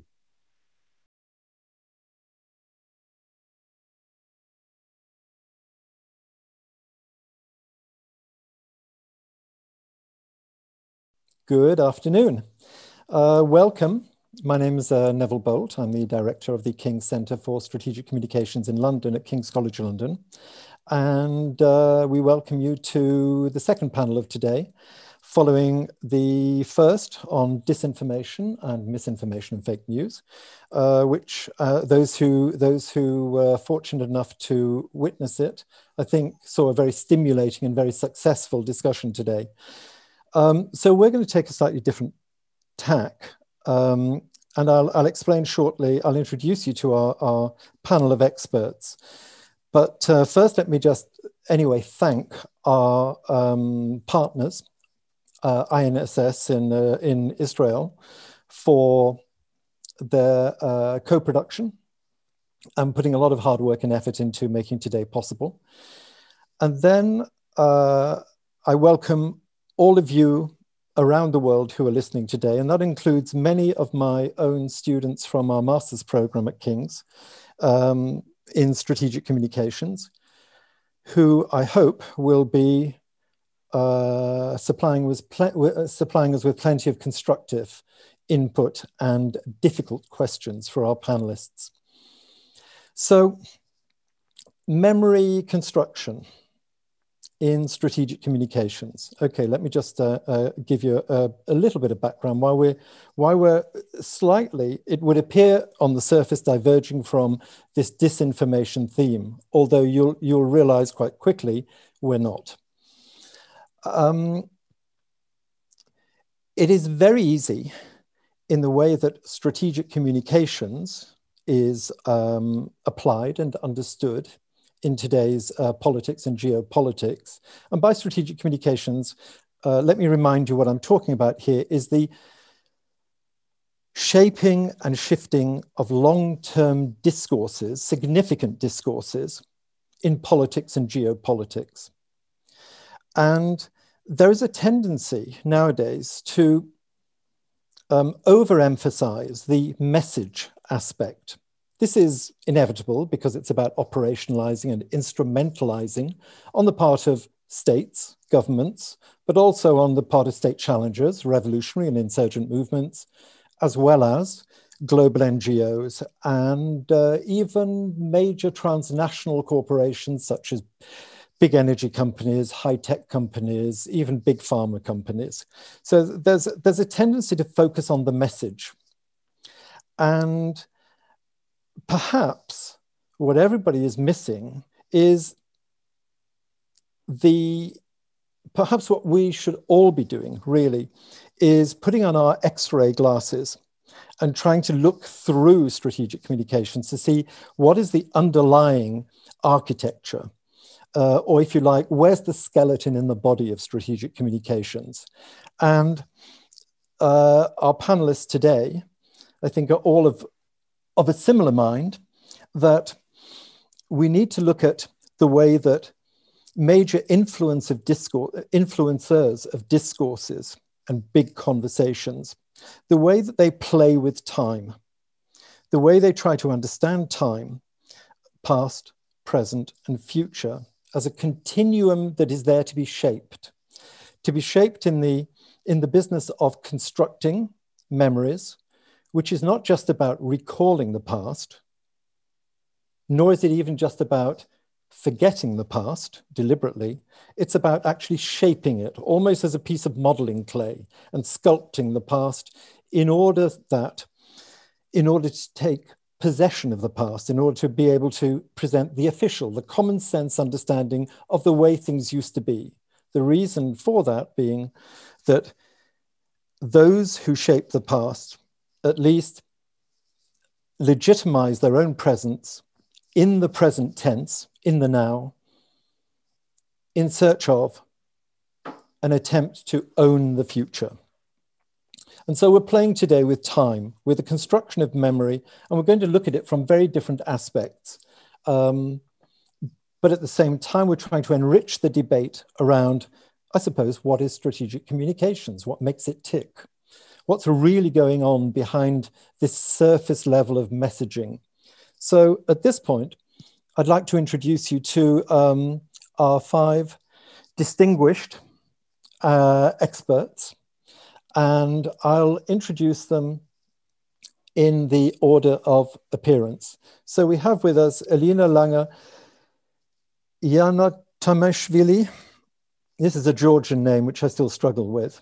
Although Elina is Latvian by birth and still claims to be a very patriotic Latvian, but I think she's also acquired all the trappings of all the good trappings of being a Georgian as well. Elina is a senior expert with NATO's Strategic Communications Center of Excellence, which is headquartered in Riga in Latvia, and has a distinguished track record in strategic communications, and is a specialist in memory construction, and particularly how it applies, how it is understood through the medium of film.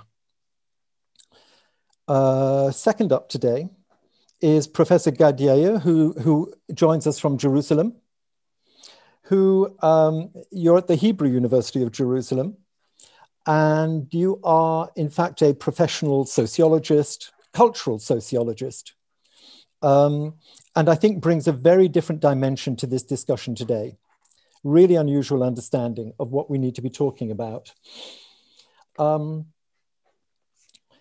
Third up today, Dr. Andrea Elner, who is also from King's College London, but from Defence Studies, but again with, I would argue, with a really quite an outstanding track record, having taught at numerous different institutions around Europe, and in different guises, albeit a security expert, but with a background in literature studies, and also with a very, very wide understanding of how to apply her thinking currently also to cultural and gender issues.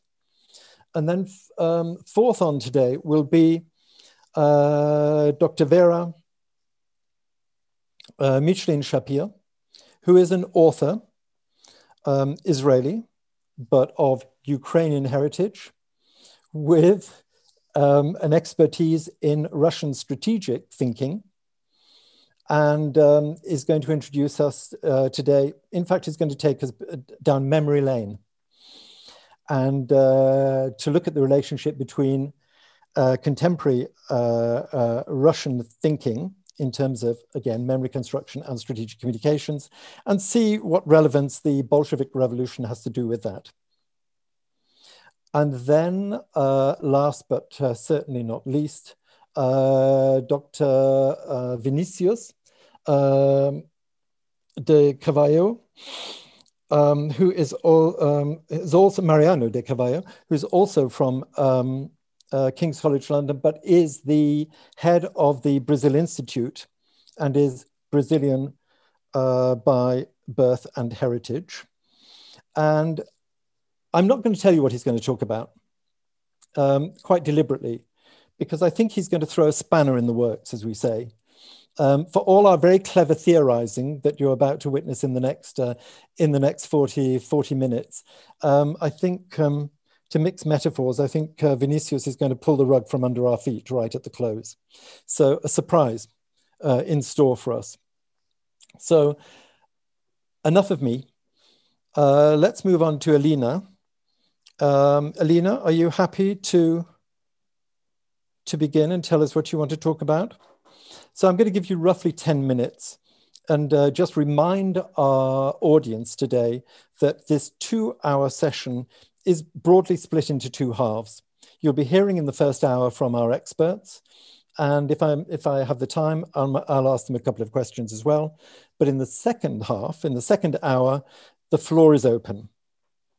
And that's open to every one of you around the world to ask anyone, within reason, anything. Elena, are you happy? Yes, I'm very happy. Thank you. So good afternoon, everyone. What Professor Bolt forgot to mention is that I'm also a documentary filmmaker. And this is why I recently have the habit of bringing the topic of film everywhere. And this is also the reason why my today's topic is about Latvia's centenary and memory construction through film in that context. So my homeland, Republic of Latvia, celebrated its centenary 2 years ago in 2018 with a broad range of activities. And this centenary celebration was particularly important for us as a nation because out of these 100 years, we have been free and independent only for half of the time. And this centenary program included also a state-funded boom in local filmmaking. And many films that were awarded financing touched upon Latvia's complicated history. So I looked at what, why, and how was chosen as important to remember. And when the Latvian government announced this centenary celebration, what they said was, and I quote, that this is an opportunity to celebrate the country's 100th birthday honorably, respectably, and with pride and joy by telling the story of Latvia and creating the future Latvia. However, the word future does not find adequate representation in the centenary's film program. Out of 16 films which received financial support, so 7 documentaries, 5 fiction films, and 1 animation, focus on the past to a greater or lesser extent. And that constitutes 13 films out of 16, so absolute majority.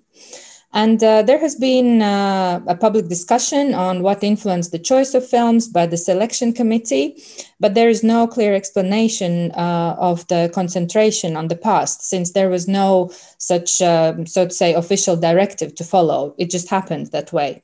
And in fact, the government was actually encouraging for the film directors to cover a variety of topics and target, diverse audiences in all generations. So there were 32 proposals submitted in total, and it seems that the filmmakers themselves had chosen to link the thematic of their films largely to historic events, historic personalities, and time periods. And there was very little that spoke of modern-day Latvia, and only 1 documentary film triggers the discussion about Latvia's future. So this, I believe, is directly linked to the current worldview of the Latvian nation, which has been influenced largely by the events of the 20th century, where Latvia continuously had to struggle for independence and its place in the Western world. And it is also linked to the Latvian traditional cultural interpretation of human life and afterlife, where the dead are viewed as existing among the living and continue to influence the present and future. And probably that is why Latvians and Lithuanians are the only nations in Europe who have developed such a rich tradition of caring for cemeteries. It's even to the level of obsession, I would say, and celebrating the dead. And this tradition is directly linked to commemoration practices and sharing of verbal memory, also whilst gathering physically within a cemetery, for example, and thus keeping the memory of a nation alive through different times of turbulence and oppression. And this is how the Latvian language, tradition, and folklore have also survived through this verbal kind of sharing and memory sharing, because the first book in Latvian language was published only in the 17th century, which is very late if you think about it.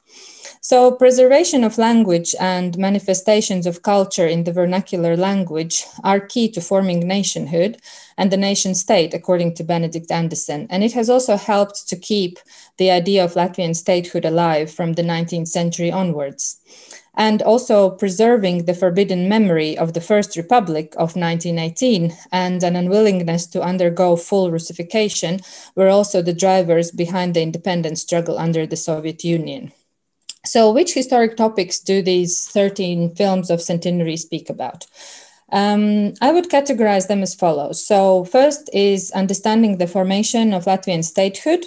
The second theme is identifying national heroes in our past. And the third is survival of the Latvian statehood idea and human dignity under occupation.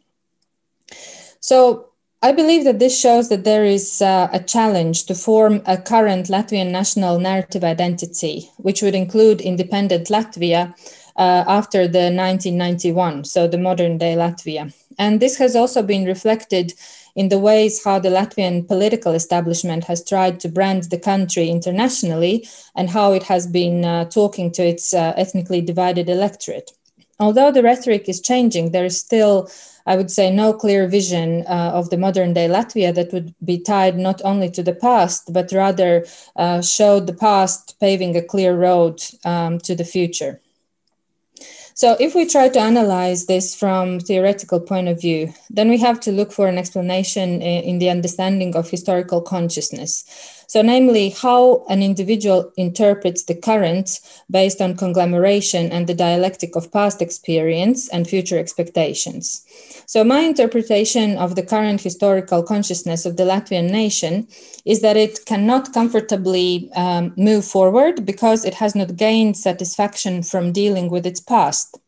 In fact, in the short 30 years of regained independence, Latvia has not even grasped all the memory, all the micro-histories of the nation since the early 20th century, because it has almost always been either under occupation or at war, subjected to the so-called correct version of history imposed either by Germany or Russia.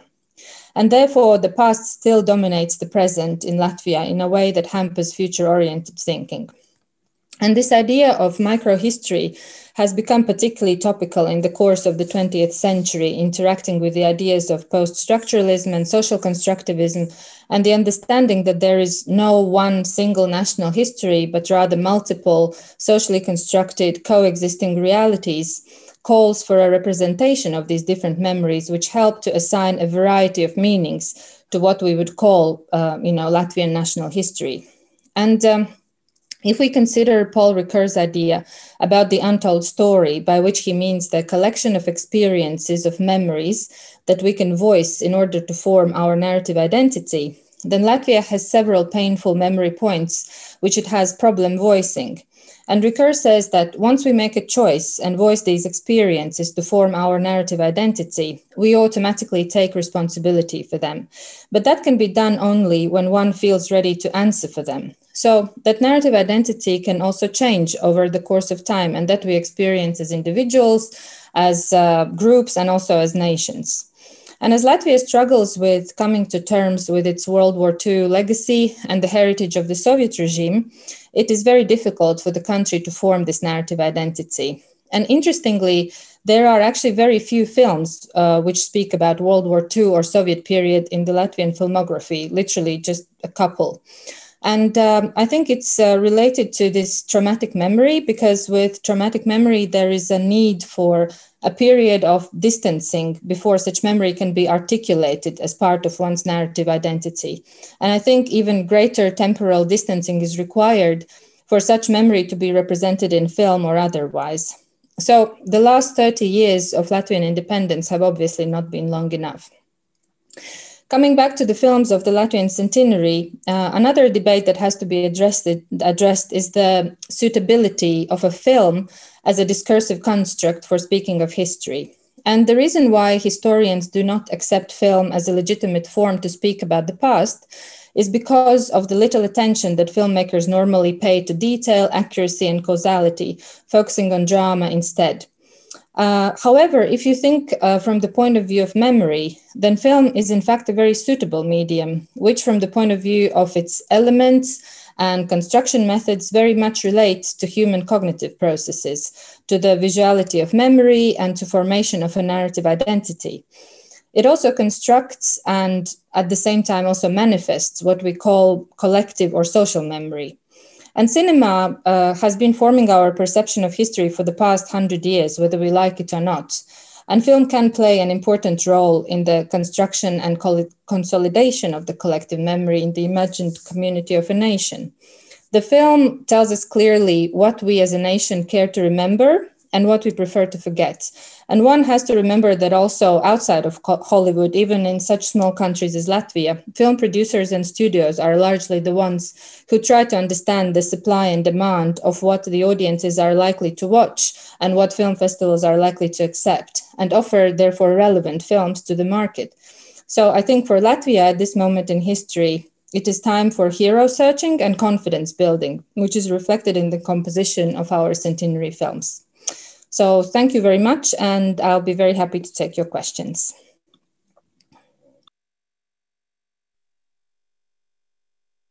Elina, thank you. That prompts so many questions, and that was fascinating, and it prompts so many questions, and I want to come back to you, but I'm not going to do it now, because I think we need to get on a roll here. And what I want to do now is go straight to Professor Gadyayev and to talk about trauma and constitution. Gad, over to you. Thank you very much. Let me open by thanking you for this kind invitation and a roll of amazing speakers. And there is a surprise at the end. The promise is to be fulfilled.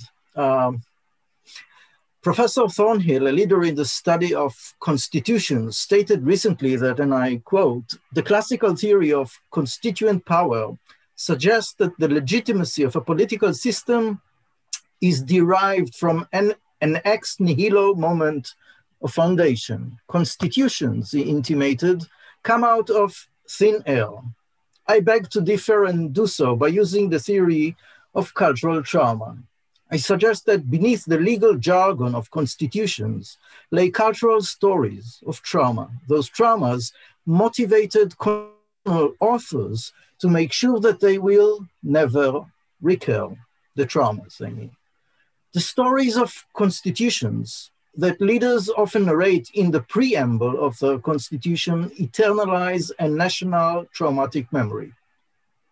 For example, some preambles tell of arbitrary taxation, some of ethnic cleansing, while still others about military colonization or the lack of representation under tyranny. Constitutions describe national humiliation and defeat and promise that such traumas will never recur. Consequently, traumatic stories of constitution become the foci and the constitutive driver of national political traditions and collective identities. My theory posits that past traumas constitute national worldviews that color contemporary perceptions and actions. Traumas stand at the basis of national culture and identity as they create narratives of origin, of identity, and of destiny. As Parr suggested, and I quote, "As the social field remembers, grieves, mourns, weeps over, and shares a sense of collective trauma, a political community emerges." I suggest that constitutional authors use traumas to set a trajectory of national sovereignty. In some cases, they made sure that future generations will understand why they codified specific rights. In some cases, they made sure that the trauma and its political lessons will be, and I quote, "constantly before all the members of the social body so as to remind them continually of their rights and duties." And this quote is from the French Declaration of Human Rights. My theoretical model. Political leaders choose an historical trauma and use it in charting their nation's story of constitution. In the preamble or in the text itself, the authors eternalize the chosen trauma by providing the historical justification for turning humiliation and shame into national sovereignty. In doing so, the Constitution creates justification for the political tradition that they set on track, but also narrates a story of political destiny of a future. Thus, the traumatic justification for the Constitution creates a collective identity for the long haul. The Constitution tells citizens where they came from, who they are, and what they or their nation and country stand for. I'll talk about two cases, Israel and Germany. The Israeli case shows that it is not the trauma itself that pre-writes constitutions. It is the moral lessons that leaders draw from the trauma which determine its moral and political spirit. Israel's declaration sets from World War II and the Holocaust, drawing a set of unique moral and political convictions. The Declaration of Independence from 1948 sets off with the trauma of exile and the longing for the return to the land of Israel. However, it is Nazi Germany and the Holocaust which loom large in justifying the urgent need for a national home for the Jewish people. And I quote from the declaration: "The catastrophe which recently befell the Jewish people, the massacre of millions of Jews in Europe, was another clear demonstration of the urgency of solving the problem of its homelessness.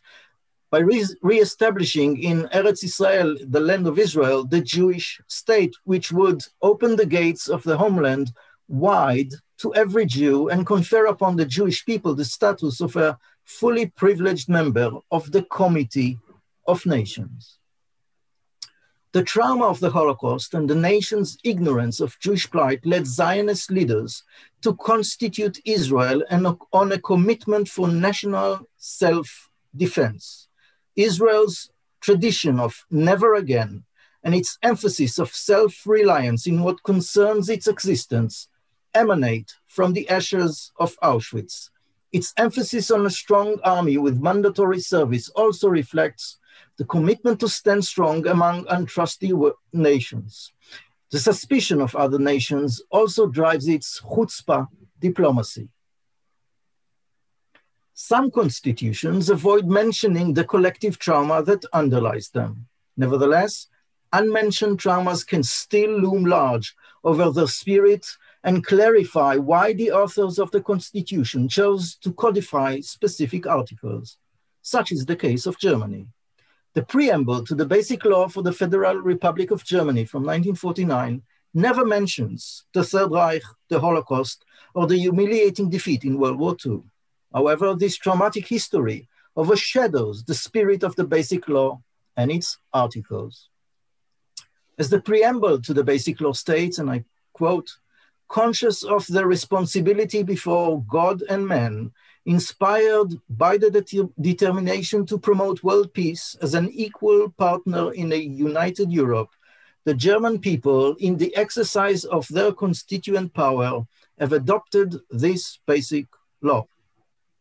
So after pouring calamity on peoples and nations, German leaders promised that their new political formation will come full circle. They proclaimed responsibility, world peace, and equal partnership in a unified Europe as the main values which will guide the new Germany. However, the trauma of the Third Reich impregnates the German political tradition and its collective identity after World War II.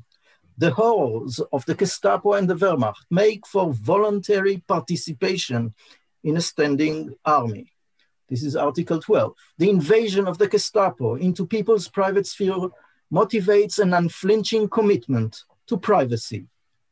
Article number 10. The looting of Jewish homes in Kristallnacht makes for a firm commitment to the inviolability of the home. Article 13.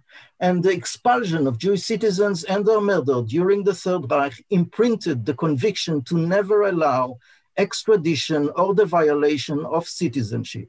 Article 16. These and other articles explain Germany's unique position regarding refugees and its current prioritization of peace, human rights, and individual freedoms on all levels. Although repressed, the German trauma pre-wrote and continues writing Germany's unique political tradition and its collective identity. Now let us generalize. Stories of trauma and eventual victory or revolution provide people with existential answers to the questions of life. Who are we? Where did we get from? What is our eternal mission? The story of Constitution, if narrated through the story of trauma, war and revolution, helps uniting people in providing them with clear answers. National ceremonies, school textbooks help inculcating the story of Constitution year by year, forming a national habitus. For the Americans, the core of their national habitus is liberty and the suspicion of all power. For the French, equality and solidarity come hand in hand with liberty. Germans coalesce around a sense of responsibility for human rights, and the Israelis promise that the Holocaust will never happen again. Let me leave you with a final thought. The traumatic moments of their constitution set countries on distinct political trajectories. Those trajectories are only likely to change on the next historical jolt, the next world war, the next occupation of some empire that would send political leaders back to, namely to write anew their story of constitution and hence set a new political tradition and a new collective identity. Thank you very much. Gad, thank you. That was fascinating and very provocative as well, which is precisely what we're looking for. Just to keep this German theme going, I'm going to move on to Andrea now, Dr. Andrea Ellner. Andrea, are you ready? You're going to talk on a German theme, aren't you? I am also going to talk about on a German theme, absolutely. Yes, I am ready. I think if Gad and I had tried, we probably wouldn't have fitted together quite so well, because I'm hoping to shed light on the evolution of some of the aspects of German trauma and how the Germans dealt with that in their constitution, and how this shaped the German identity and political culture in the course of particularly the Cold War. What I might mention is that I spent quite a lot of my childhood and was brought up until I started living here in the UK, in Germany. So I was born in Germany, but have lived in the UK, and I'm a British national as well, for the last 2.5 decades now.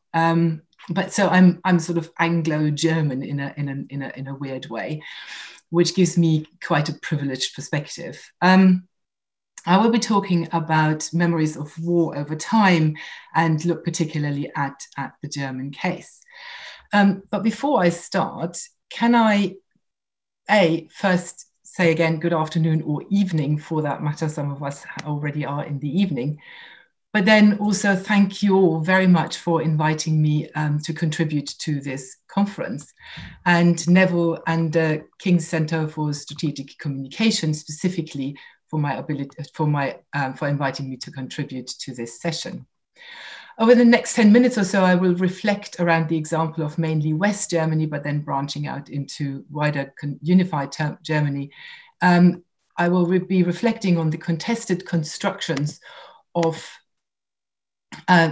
memories of war, and drew out a number of insights on their relationship with strategic communication. But let me start with a personal memory. As a small child, I was regularly instructed by my grandmother to fold up my clothes neatly in a pile layered in a particular order. She told me this with a remarkable sense of importance. Much later, I asked her why. Her answer was, so you can get dressed in the dark fast. It still took me quite a while to figure out that this was actually in case of an air raid. Then I also knew why she always had candles, matches, and a suitcase in reach. The impact of war can be felt across generations, although it may be necessary to invest intellectual and emotional labor to appreciate the origins of memory and the reasons for its longevity. Although I never asked her, I suspect that my grandmother's concerns were kept alive in part by the biannual nationwide tests of air raid sirens and drills during much of the Cold War. We cannot assume that the truthfulness or completeness of memory, This and the need to contextualize and interpret historical memory allow the past to be used for purposes firmly located in the present. For polities, the construction of memory is codependent with political culture, and that ultimately links it to strategic communication. This malleability also makes representations of the past vulnerable to manipulation. Fake news, or so-called alternative truths, are one of many manifestations of such distortion. Another is partial truth, which brings me to my first key point. Memory is a function of remembering and forgetting. Remembering and forgetting are deeply political. We've already heard reflections on these themes. They carry symbolic meaning. They shape a polity's identity and have legitimizing functions for power. Tony Judd observed in the early 2000s that post-war Europe was built on, quote, founding myths and forgetting, unquote, a form of what he called instant amnesia following experiences of the war and collaboration. This tells us that why, what, and how we remember or forget can depend on evolving political and strategic contexts. And this will shape the context, content, and approach to a polity's strategic communication. Where that balance is struck between remembering and forgetting tells us something about a polity's underlying ethics and self-perceptions, as demonstrated by the discourse around the constitutive dyad of German memories of World War II, and that is war crimes and crimes against humanity on the one hand, and the civilian experience of war on the other. Which aspects of this legacy German governments, elites, and society chose to remember or forget depended on the strategic context and was negotiated over the entire Cold War and beyond in morally often highly charged public debates. The immediate post-1945 wish to focus on rebuilding was also a search for a new identity and a Western alliance, combined with an impulse to forget, or at least not confront, the shame and guilt of the recent past. And yet, although forgetting appeared to be negotiable at times, the price was a complicated and lasting experience of different waves of fears, which Frank Bies charted in his 2019 alternative history of West Germany entitled Republic of Fear. The English version is due to be published this year. Initially, fears instilled by Nazi propaganda in the last year of the war, projecting vengeance and retribution from witnesses and survivors of German military and civilian atrocities, if Germany was to lose the war, lived on in the minds of West Germans beyond May 1945 without justification. They shaped attitudes towards victims and survivors of National Socialism. They shaped attitudes towards the three Western allies and the early evolution of post-1945 polity of West Germany. In the late 1950s, they crystallized over a government campaign for civil defense in case of a nuclear attack. References to the success of air raid protection measures during the war clashed with subjective memories of the devastating effects of Allied air attacks. Memories of the internal enforcement of compliance during the war generated fears of the re-emergence of an authoritarian state since the civil protection campaign was organized centrally. In that light, the Adenauer government's argument that Germany was following the example of the US and other Western allies was received less as an assurance than an indication of Germany yielding to another imposition by these external actors.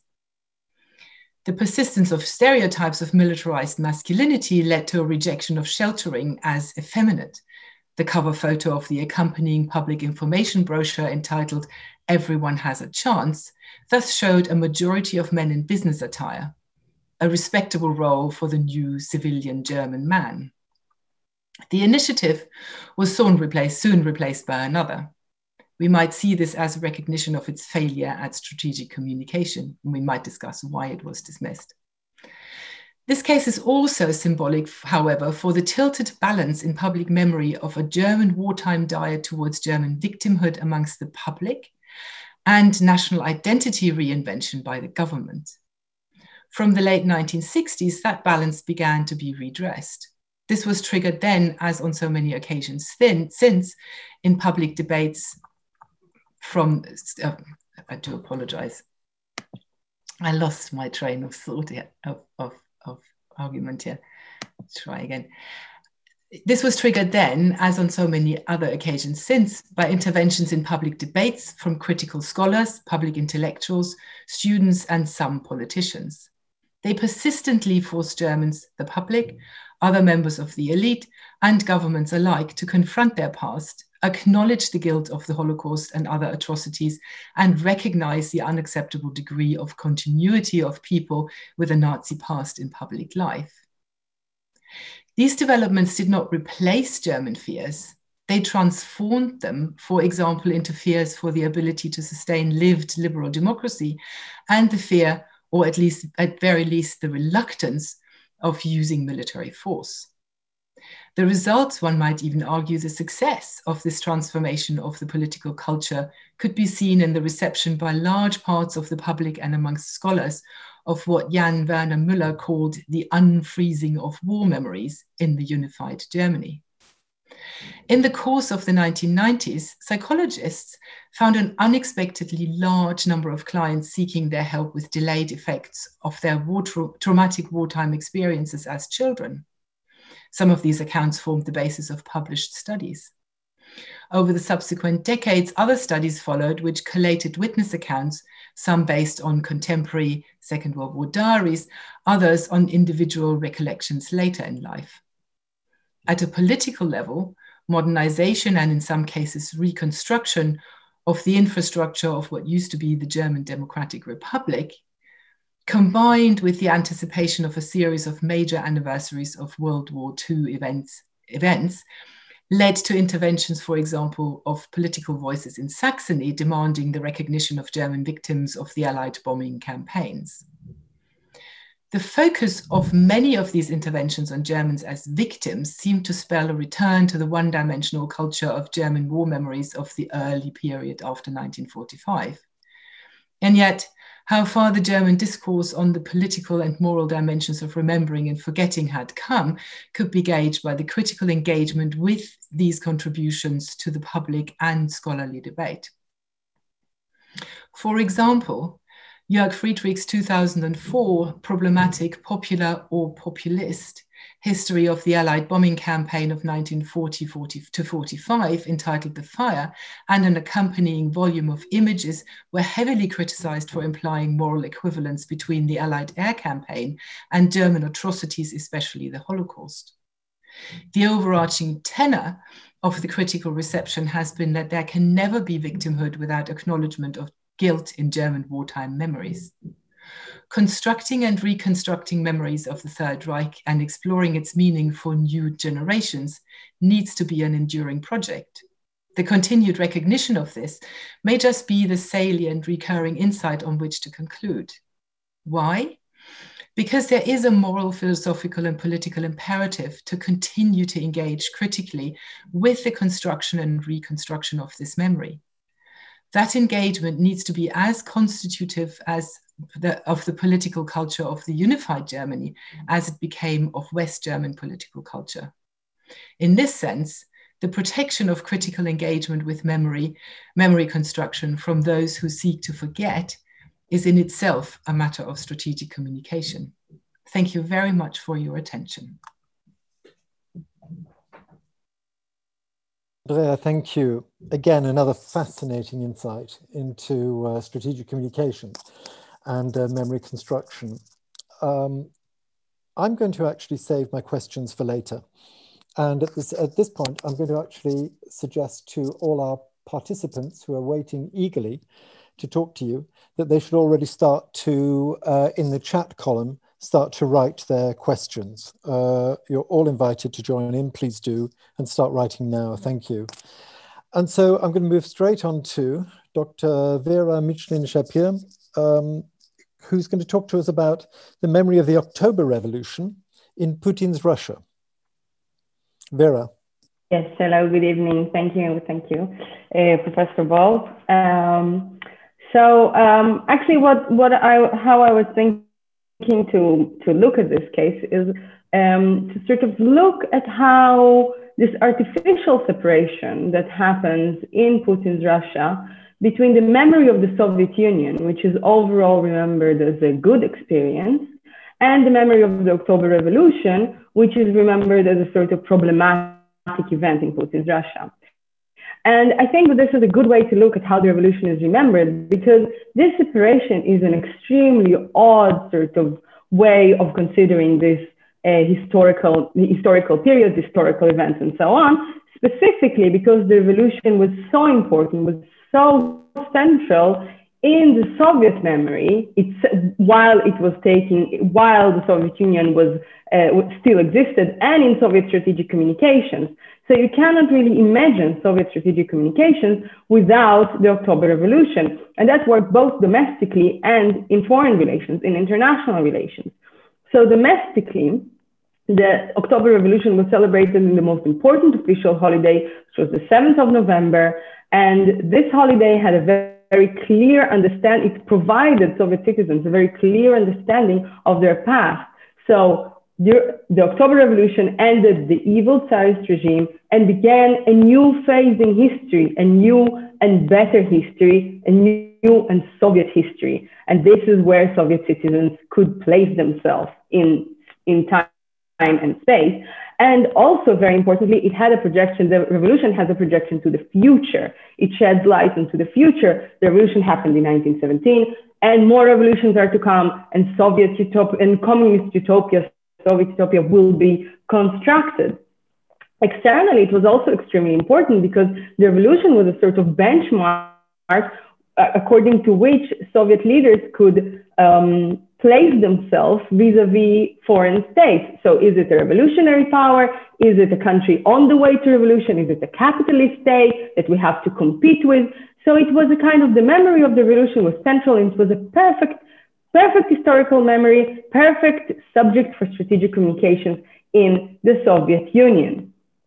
What happened in the 90s was that this perfect memory, when Soviet ideology started to unravel, and it happened even before the Soviet Union collapsed in 1991, it created it unraveled, it broke into two, the memory of the revolution. So you had competing memories of the October Revolution that actually sprang while the Soviet Union was collapsing. It was already there in the early 90s.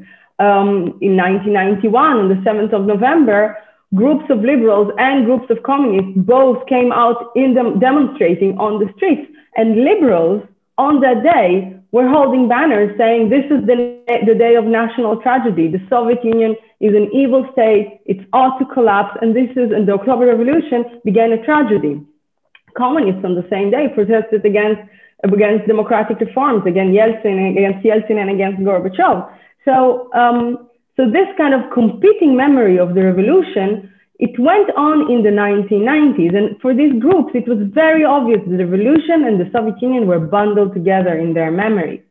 Yeltsin allowed for this competition to continue, and he actually didn't remove the holiday from the national calendar.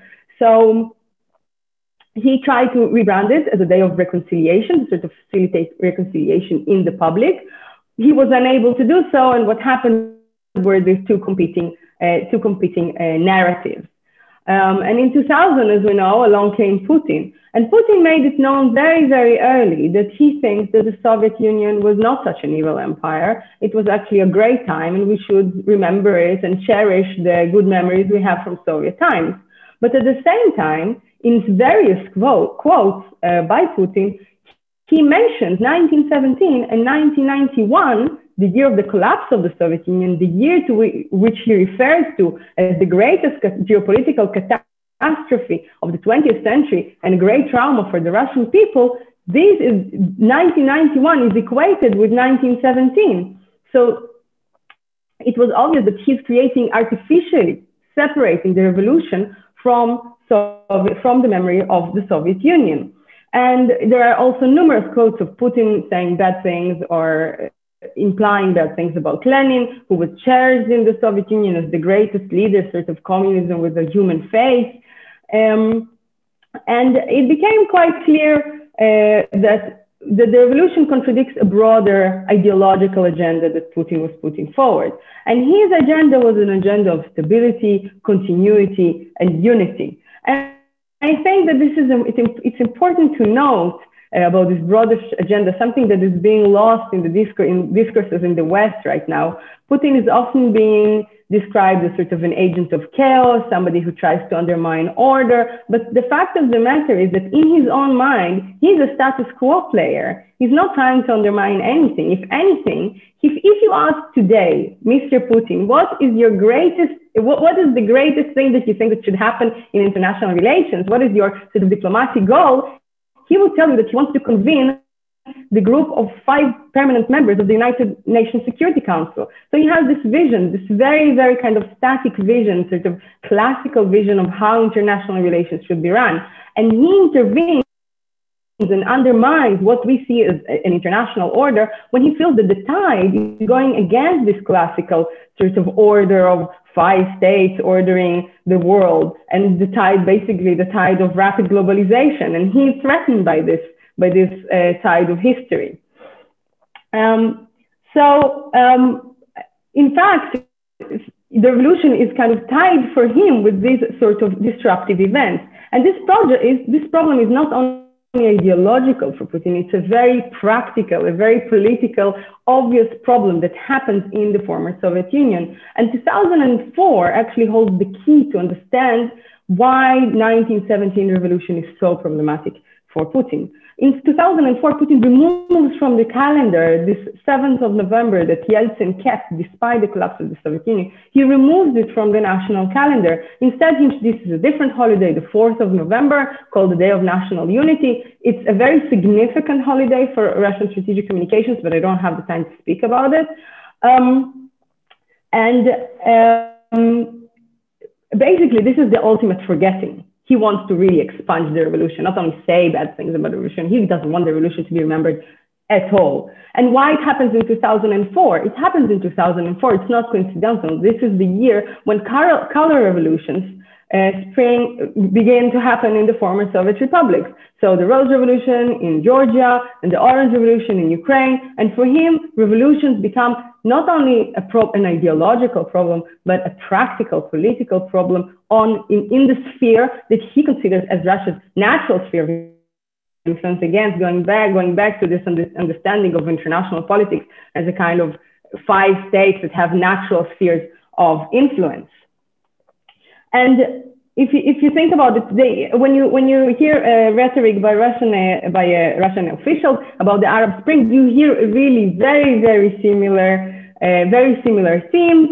If you ask Russians, am I getting a sign from Neville? Okay. You hear very similar themes about the Middle East as well. And actually, what I want to conclude with is that I'm saying that this is not, this has this kind of artificial separation creates an actual problem for Putin's strategic communication. And the problem is not only because it's a fragmented kind of narrative of remembering something and forgetting the event that brought it about, but also it structures time in an illogical way. And this is a real problem for strategic communication. Putin wants to see history as this kind of memory of uninterrupted events, a sequence of events. The problem with that is that they have no future. Where is the utopia? If the memory of the revolution in the Soviet Union was logical because it projected the future, the utopian future, this kind of politics have no future. And this refers to what Professor Bold noted in the beginning, that you want to own the future. And Putin actually forgoes owning the future by expunging this image of the revolution. And this has been noted actually, by other scholars. Timothy Schneider calls it the politics of eternity. Masha Gessen speaks in her book about the future is history, yes, always looking back. So this aversion from addressing the revolution, from addressing progress, from addressing the future is a real Achilles heel in Putin's strategic communication, and in his historical memory. And it's not a coincidence that the main oppositionist in Russia, Alexei Navalny, constantly speaks about the wonderful Russia of the future, because he knows that this is the weakness of this regime, that this is a sort of an futureless state of being.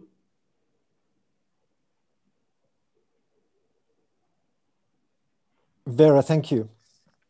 I find this discussion so far, I find this really exciting, and so many good ideas that are coming through.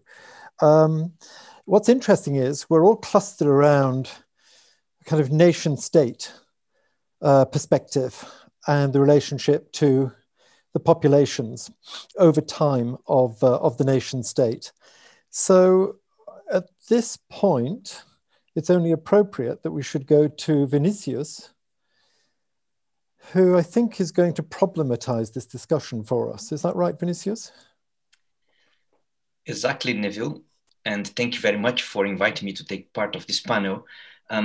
I feel a little bit uncomfortable because as the last one, and after you said that I would come with something very original, I feel a little bit pressed about that, but let's try to make some sense of what I want to say here. I will be talking today, we have been hearing a lot about past, future, about memory, about dreams of future and visions for a future. But I will be talking today about a people that don't care about past or future. Or basically, they define their identity not because of memorial aspects. On the contrary, they define their identity by the immediacy of the experience. So I will be talking about a group, an indigenous group from the Brazilian Amazonia called Pirahã. I myself haven't been in touch with them, despite have been many times in the Amazonia, many years in the Amazonia. I haven't been in touch with the Pirahãs. I am based in my talk on the studies done by Daniel Everett, a linguist who has spent a long time living with the Pirahãs, describing their language, and also understanding their way of life. They lived close to the Maici River in the state of Pará in Brazil, in the middle of the Amazonian jungle. Well, I have learned a lot about them through, as I said, Daniel Everett. And I think what we'll be talking here has connections with, first of all, their language, their culture, and again, the definition of identity that they have.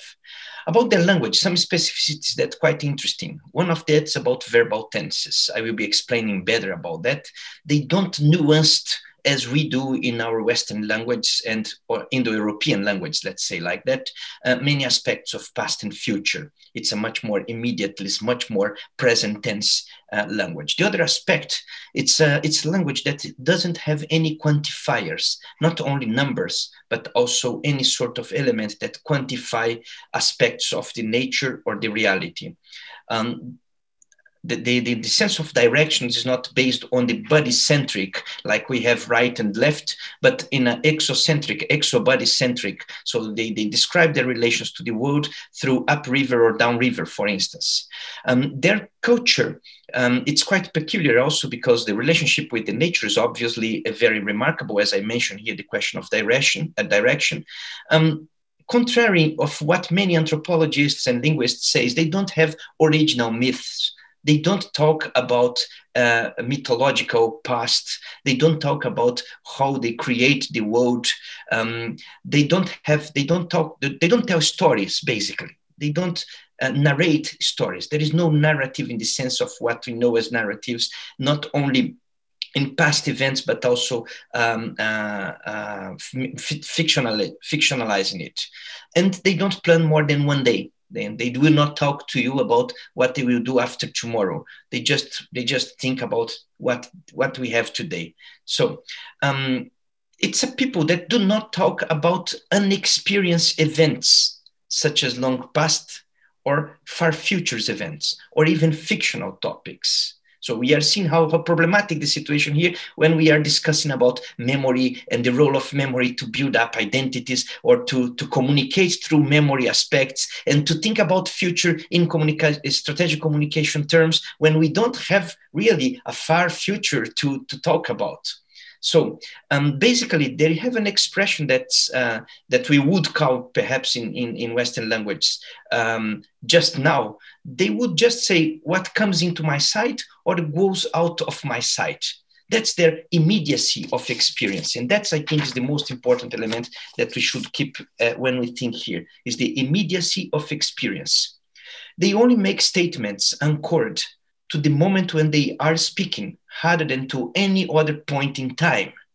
And then come the amazing thing about the verbs, the verbal tense that I said. They use simple past, they use simple present and simple future in the sense of the relative to the moment of speech. So they have no perfect tenses like we used to have in, as I said, Indo-European languages. So only immediate tenses. I will give you an example. We have the sentence in English. When you arrived, 20 generations had already lived in this land. Typical narrative of memory, typical narrative of projecting future also, because give you the sense of historicity. Okay, when you arrived, the verb arrived is fine. You would see that in Pirahan language because it's relative to the moment of the speech. I'm still talking now, there was a moment just before. But 20 generations had lived. This had lived would not fit there, no? Because it's not defined relatively to the moment of speech, but relative to the arrived, to the past already. So just come into conclusion here and try to bring together these ideas to what is, I think it's important here.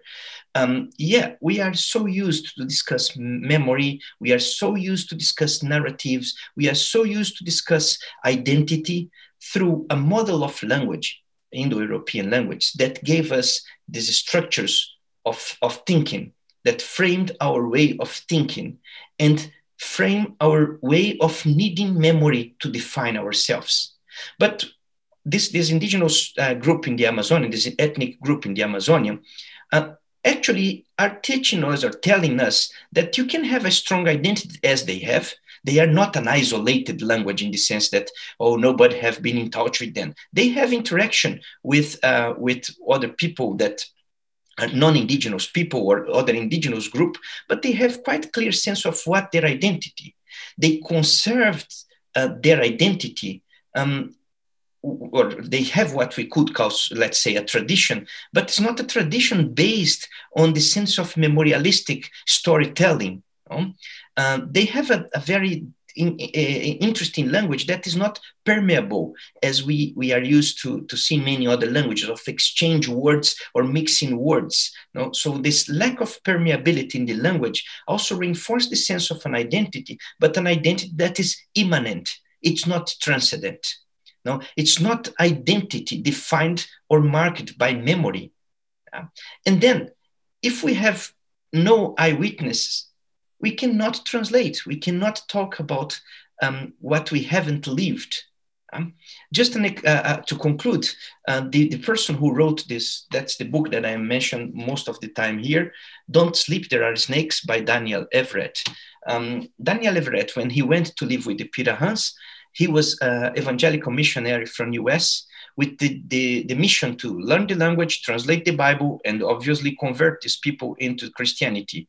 Well, what happened, and it's a quite beautiful aspect of the book, is when Daniel narrates that actually he lost his faith in the Christianity, in the sense because the Pirahans actually told him that they didn't need to think about salvation in afterlife, and they didn't need to explain their existence in that moment, in the Hink Ek Nunk, based on past experiences. They were not imprisoned into this fantastic, wonderful thing that we have called memory.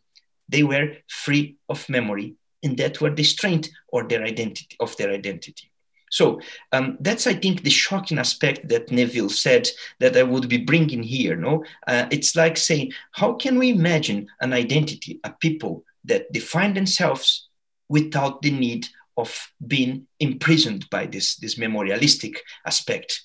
You know, especially cultures, as European cultures, or as I said, Indo-European language cultures that framed systematically my sense of meaning. It depends on what happened before to my people and what's the future for my people. Well, Pirahans are living there for generations. They are there before the Portuguese colonizers arrived.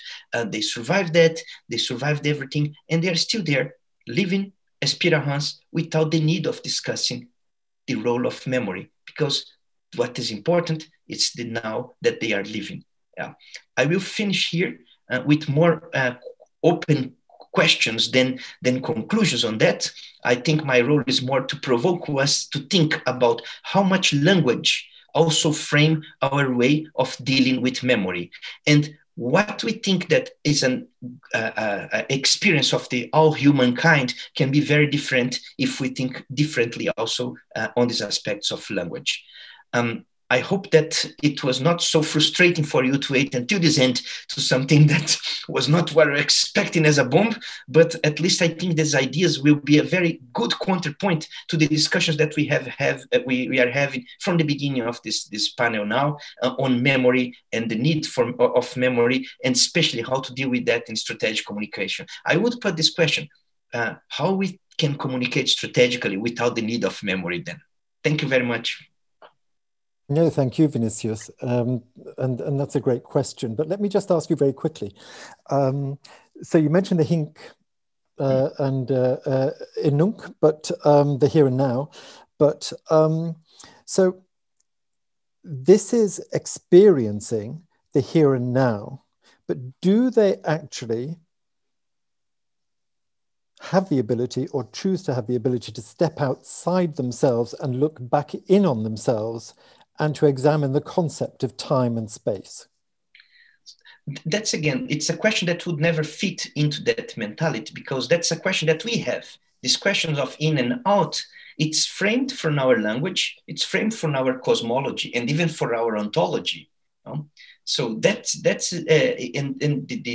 I think the revolutionary aspect of Pirahãs and why they are so peculiar in this sense is that this is not the question that interests them. You don't need to ask about who I am, because, well, I am just part of this nature that live as every day we wake up and we go to sleep. So this sort of immanent experience, it's I think the strongest point here, this aspect of immanence. There is nothing that is outside my immediate experience. I don't have anything that is not immediate experienced. I will not talk about my future or my past, because what I am, it's today. Fascinating. And it throws everything up in the air, of course, as you say, when it comes to trying to build this theoretical construct around strategic communications. So where are we on time? I'm going to go straight to our other participants who are scattered around the globe and keen to get involved, and they've already been writing to our expert panelists. So let me start with Elino, who spoke to us nearly an hour ago, and I'm looking at a question from Smaranda. So Smaranda asks, apart from films, who controls or shapes collective memory? And she's interested in narrative creators of today, and mentions, are we just looking at filmmakers, or should we be looking at musicians, historians, media, and state leaders? Yes, thank you for the question.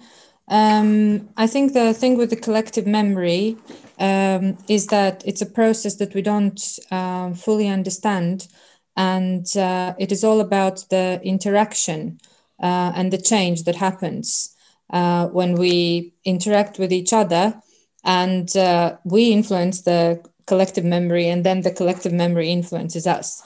And it is a kind of a chicken and egg situation. You can't actually tell what came exactly from where. But if you look at what, for example, Maurice Holbach writes about collective memory, if I'm not mistaken, I think he actually emphasizes the importance of the family in the formation of collective memory, because we are most influenced by those people who are the closest to us, and family obviously are the closest to us.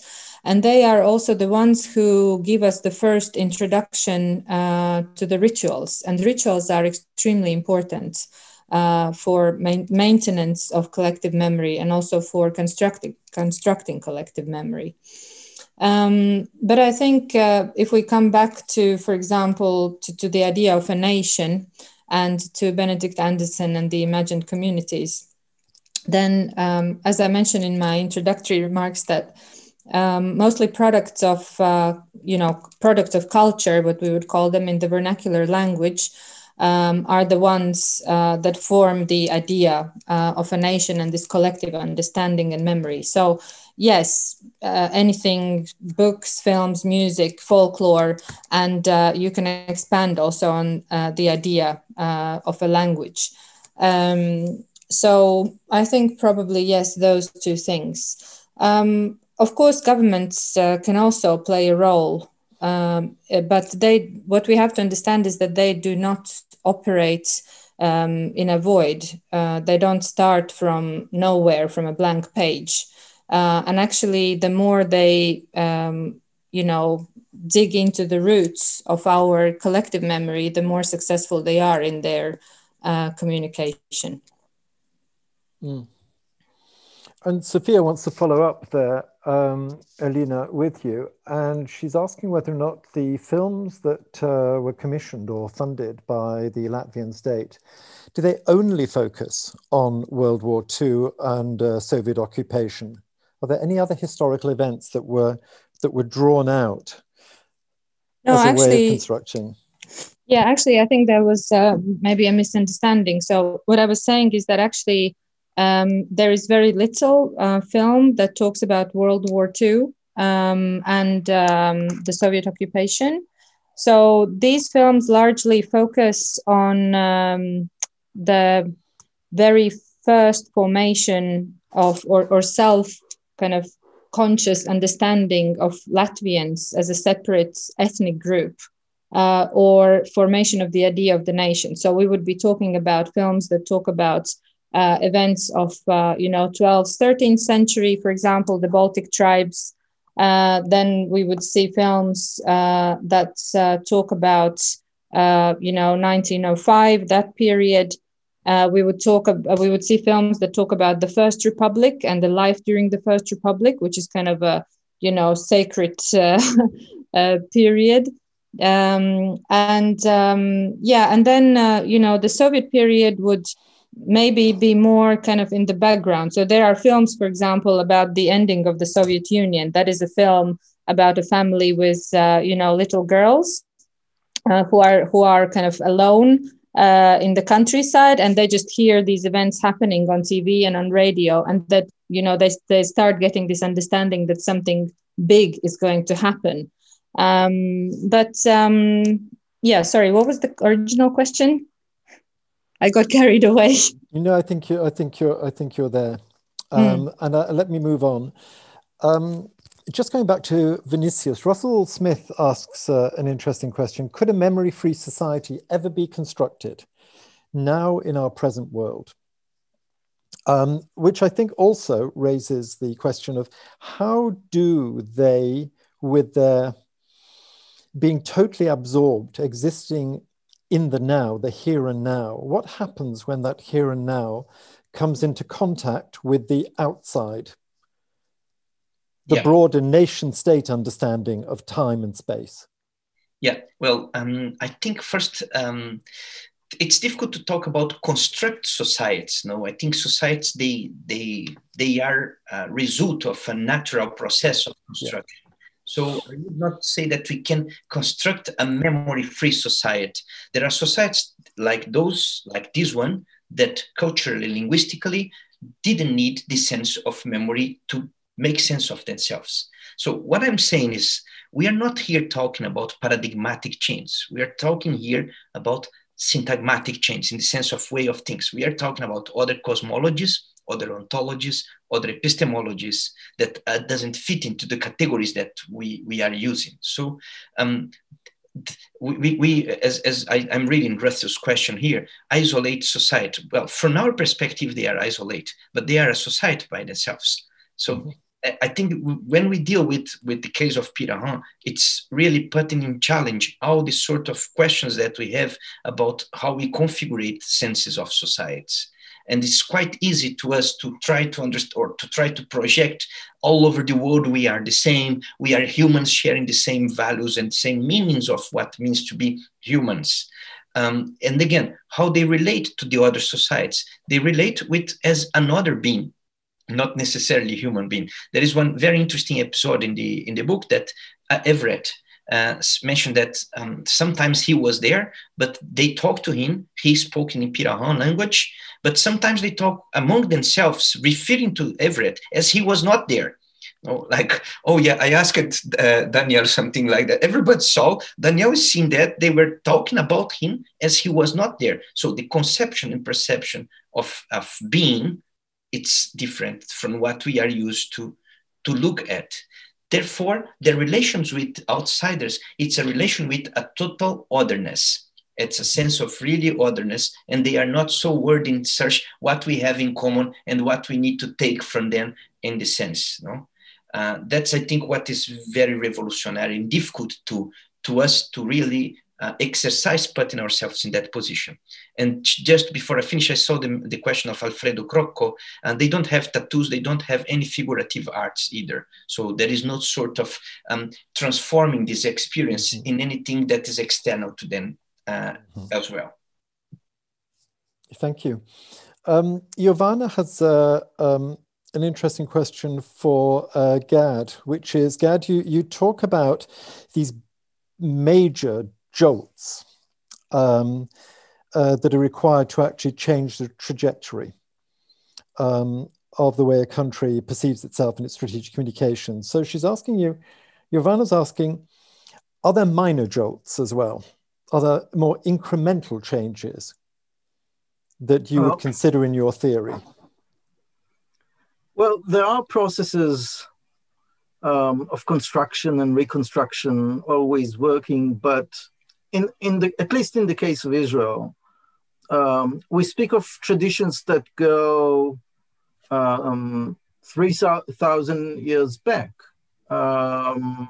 Just to give you a minor example, every year there's a ceremony, the Passover holiday, and there's a process of reading the story of the Jewish people going out of Egypt 3,000 years ago, 3,500 years ago. And we have a short version for the very long night. They tried to kill us, we won, let's eat. So it's a nutshell of the history of the Jewish people. And small acts of trying to make a change into this very long story are incapable of changing it, because the entire tradition revolves around a national calendar that repeats year after year, ceremony after ceremony. In school, the memory is worked upon on a Jewish calendar that brings up the trauma again and again. So changing that would require changing of the calendar. It's changing of the entire worldview. I don't see small changes making any transformation in this story. Gad, thank you.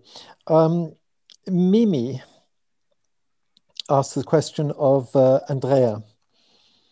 And Mimi's asking, Andrea, do you have suggestions as to how Germany managed to deal with its wartime past without embellishing or glossing over unpleasant events compared to other countries which have clearly not managed to come to terms with that? Yes, thank you for that question. The short answer is with difficulty, because it is not a straightforward process. If you look at phases of West German post-war history, and I can't really speak about the GDR and that experience, because being tied into the Soviet universe made for a very different experience for the the public and governments in the GDR, which then translates now in a different and difficult experience in the unified Germany. But West Germany, you had, as I said in my sort of hinted at in my talk, that there wasn't enough time to sort of expand on this. It had an initial impulse to also really not remember very much and not confront. And you get some of this in the debate in the 1990s and 2000s and 2010s on the whole question of German war trauma, which then in some ways was criticized and often justifiably criticized for just focusing on the injuries and the trauma of the German population without actually putting it in the context of the German population having supported a government that was ready and very much prepared to launch an aggressive war, commit war crimes and crimes against humanity. And then only the last years of the war, the tide was turning and then the trauma set in. Now that trauma may be real, but it still needs to be seen in context. You can't really establish moral equivalence there. However, what happened in West Germany is that after the 1950s, where you really had also very much of a focus on focusing on this experience of particularly the Allied bombing campaign and the invasion and the occupation. And the German government trying very hard to reinvent national identity of West Germany and trying to position Germany as an ally in the Western Alliance because that's where it saw the future for Germany. And it wasn't really until the 1960s, and this is where the German 1968 student revolts differed from the student revolts in other countries. They were also concerned about Vietnam, but they very strongly focused also on asking the generation of their fathers and grandfathers, what did you do in the war? Whether that was in a military or in a civilian context, and really highlighting the fact that there were a lot of people with a Nazi past who had not been denazified by particularly American initial efforts in government, down to local government, in industry, in politics, in academia. And so this discourse was really dragged out, this forgetting, this memory was dragged out from a tendency to want to forget into the present in the 1960s. And once that had happened, it was more difficult to push that back into that particular genie back into the bottle, which doesn't mean that there wasn't a constant veering and hauling between those who very strongly wanted and felt the need and the moral imperative to engage with these questions. There was a veering and hauling between them and those who wanted to forget. And you see that towards the end of the Cold War again, when there were big commemorative events of the Second World War, and the famous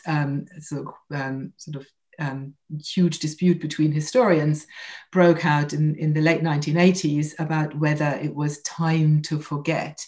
Now, when we're talking about the kinds of crimes that had been committed at the Western Front and the Holocaust and other atrocities, then when do you decide it is time to forget? That is probably something you can never forget. And it may be something that's of relevance for Germans, but also for other countries. And it was these internal dynamics of Germans wanting to understand why it happened and what the consequences were for the new generations. And in a sense, also the degree of forgiveness that happened after the end of the Second World War, when the Marshall Plan was applied to Germany, when Germany was accepted gradually into a Western, into the Western fold, which was partly a strategic calculation, simply because Germany was the front line in the Cold War. But the government took that as an opportunity, but also saw the responsibility. And I think that is partly one of the reasons why Germany was able to do this. If you're thinking about Japan as a comparator, it is different. And so I have discussed these questions with Japanese people, and one of the striking explanations I once had was that the way in which the Japanese approached the end of the Second World War was very much through a sense of preserving one's own honor, which meant that's one aspect of why committing suicide and killing others was part of this, because there was this idea that it was dishonorable not to rather die than be captive, for example. And I suppose the other big element was that Japan could see itself, and was victimized through the atomic bomb. You know, Hiroshima and Nagasaki had a massive impact. And so that there were two different narratives overlaying each other, and they were in conflict with each other, and one probably hindered the remembering and the engagement, the critical engagement with one's own immediate past, because of the experience of being a target for two atomic bombs. I suppose these are sort of some of the key elements that distinguish Germany, but for Germans, it was very much, it became almost a habit in public memory, in public discourses, to question and to ask and to see the responsibility. And then in addition to that, there was a world looking at Germany, holding Germany to account. And very rightly, Israel was very much holding Germany to account. That didn't happen in the same way to Japan. And so if Germans wanted to shun their responsibility, there was someone there who said, no, you cannot shun that responsibility. And they had every right to do that. So I think it was this mix of factors which played together, which forced Germany to actually see what's been going on. And if I look at other discourses, the post-imperial discourse in the UK, for example, there's a much greater reluctance to see and acknowledge that the other perspectives might highlight failings of the past, which ought to be highlighted. You know, whether we're talking about slavery or the history of Ireland, or general imperial past, colonialism, there is a lot of reluctance to engage with that as critically, because there's no external. Germany lost the war, and it lost the war quite decisively, and there were other powers forcing Germany to see what it had done.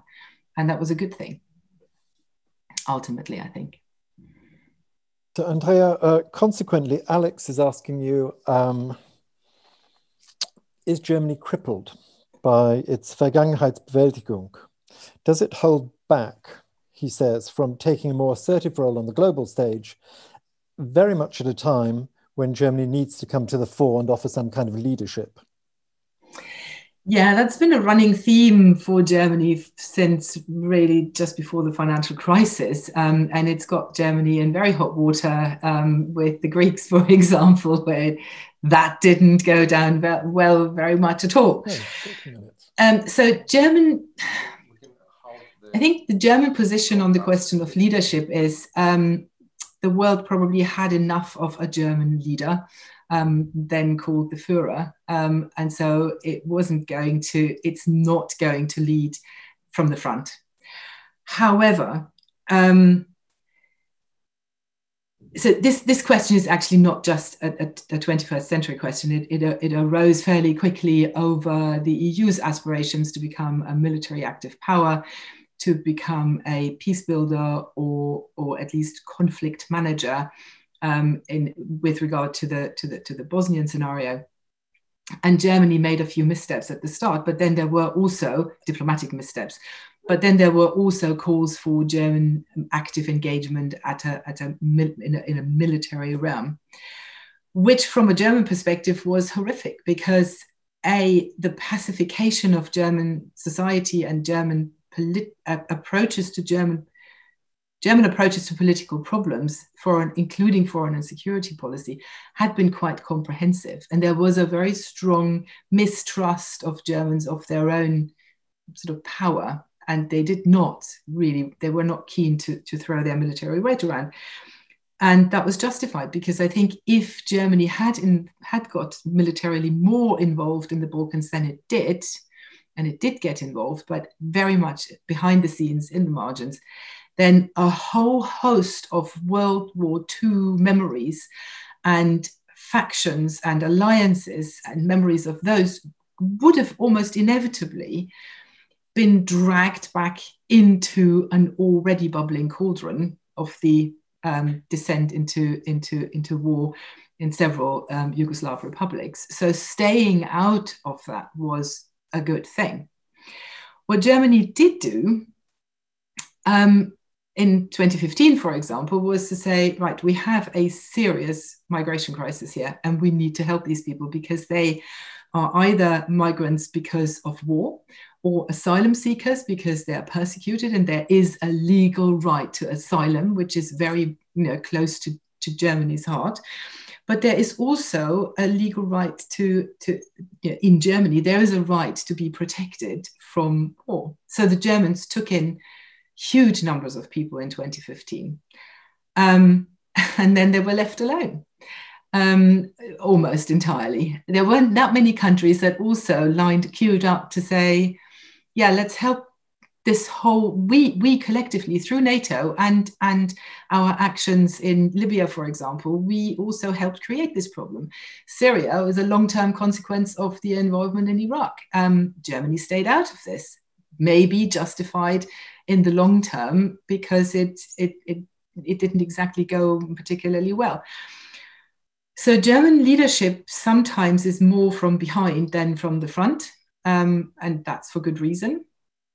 For example, by staying out of certain endeavors, which hasn't necessarily made Germany very many friends, because sometimes Germany is also seen as not being prepared to pay the blood price for what is deemed to be a desirable collective security policy, or the enactment of a desirable security policy through the use of force.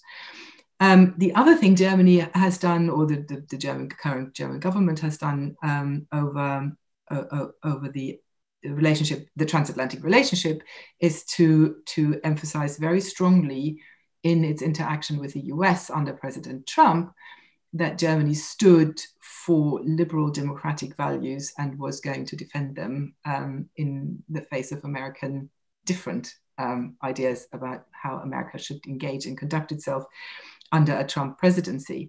And I conclude on this. I heard the other day before the elections in the US, an ambassador to, I think it was a former ambassador to the UK, saying, well, everyone really has been very happy to say, well, President Trump is a bit strange, but we need to engage with him. He has some good points, and we need to engage with him because America is an important power.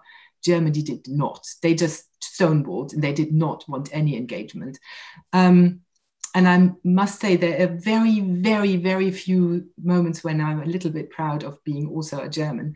But that was a moment where I thought that is standing up for principles. That is standing up for a principle that is very much the result of the long-term digestion of what happened during the Nazi era. And I think that's a good thing. And I thought that was another way of showing leadership, which then doesn't force others to come along. But if others wanted to join, then they would be more than welcome to join. So I hope that goes some way towards answering the question. Thank you. Before we close our live broadcast, I'd just like to direct a question which is actually written for Gerd, but I'd like to direct it at everybody. Because very shortly we'll close the live broadcast, but we're going to continue with all the students until the top of the hour. So Harry wrote a question for Gerd, and he said, is it possible to imagine? So think of this as the kind of the opposite end of the spectrum from what Vinicius has been talking to us about. Is it possible to imagine a process of constructing supranational constitutions based on traumatic memory that transcend borders? Big thinking. Can we conceptualize some form of international constitution even that would be based on trauma experienced by humanity as a whole? For example, pandemics or climate change. So first to Gad, and then I'd just like to hear what all our other experts have to think about that. Well, yes, and I think we do have examples like the UN Charter for Protection of Children, for example, from 1947, I think. And that comes from collective traumas that go beyond national borders. So one can imagine coalitions, international coalitions, which create accepted norms,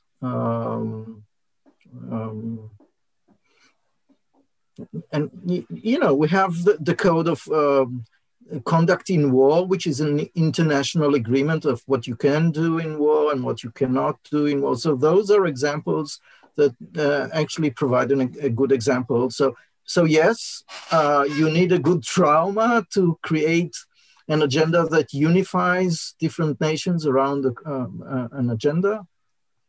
It is possible, it happened in the past, and it might happen in the future as well. Let me just make a footnote for Andrea's take.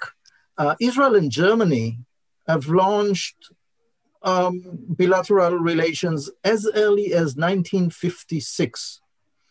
Ben-Gurion and Adenauer, it took 10 more years until formal diplomatic relations were created, but as of 1956, collaborations between the two countries, especially in science, took place. And then we have cultural collaborations. Yet, even 70 years later, when you speak to Israelis, they have something, some memory, some problem dealing with Germany. It would not be on a person-to-person basis, but Germany as a concept is still remembered sometimes Germany is terrifying. It's inconvenient to be in Germany. You have memories coming, surprisingly, what Sigmund Freud talked about, the return of the repressed. Israelis feel whilst in Germany that something they don't want to remember comes back again. And that's the memory of the Holocaust. So even after 70 very good years of collaboration between Germany and Israel, the memory is still very active.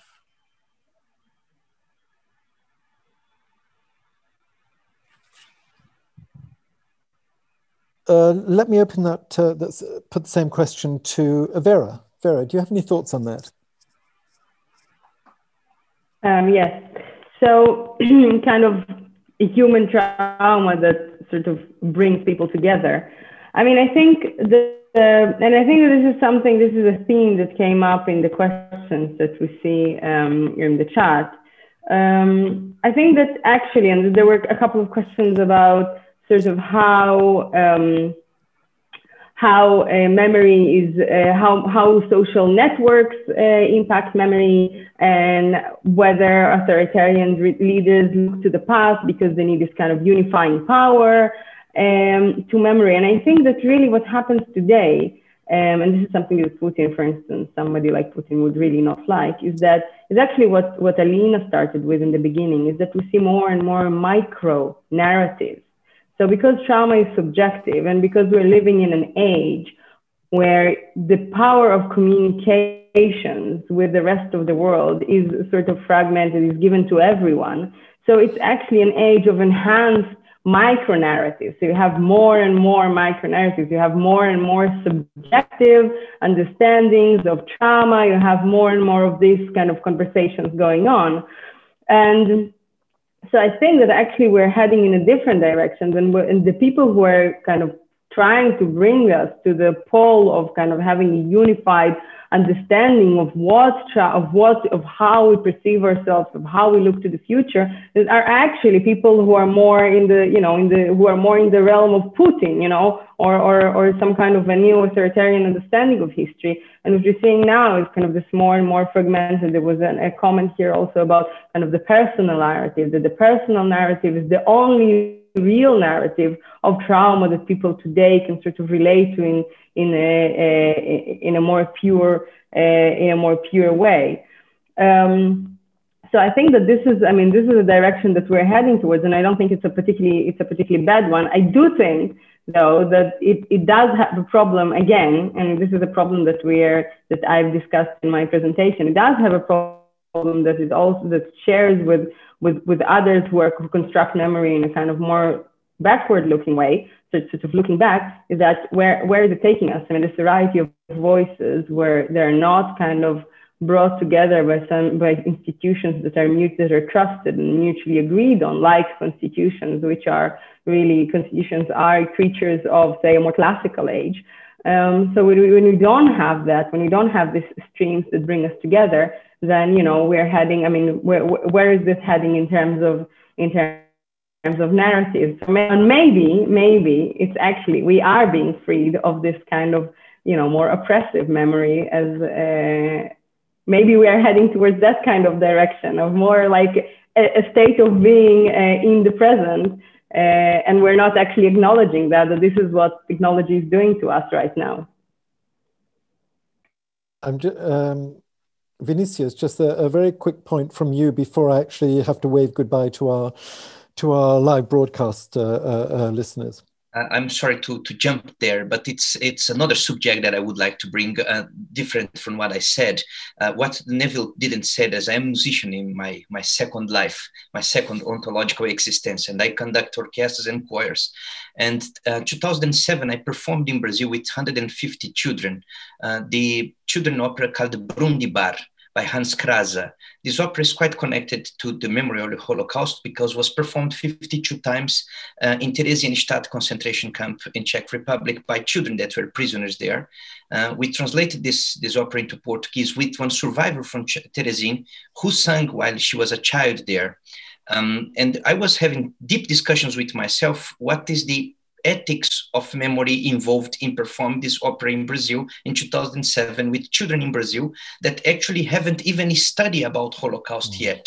So this question of the ethics of memory, I think it's a quite important element to bring into this discussion. And I think if we can manage to move this macro memory, especially these macro traumatic memories, into micro experiences of sometimes like the opera static one, I think we manage also to help to share this sense of one collective memory, if we would call like that, but that support a transition for a less oppressive history if we look in future. And I would strongly recommend the book by an Israeli philosopher, Avishai Magalit, called exactly The Ethics of Memory. Thank you, Vinicius. On that note, we're just going to wave goodbye to all our live viewers because for them it concludes the first day of this international conference. We'd like to thank you for attending and participating. And the second day will take place next Thursday at the same time. Once again, many, many thanks to you.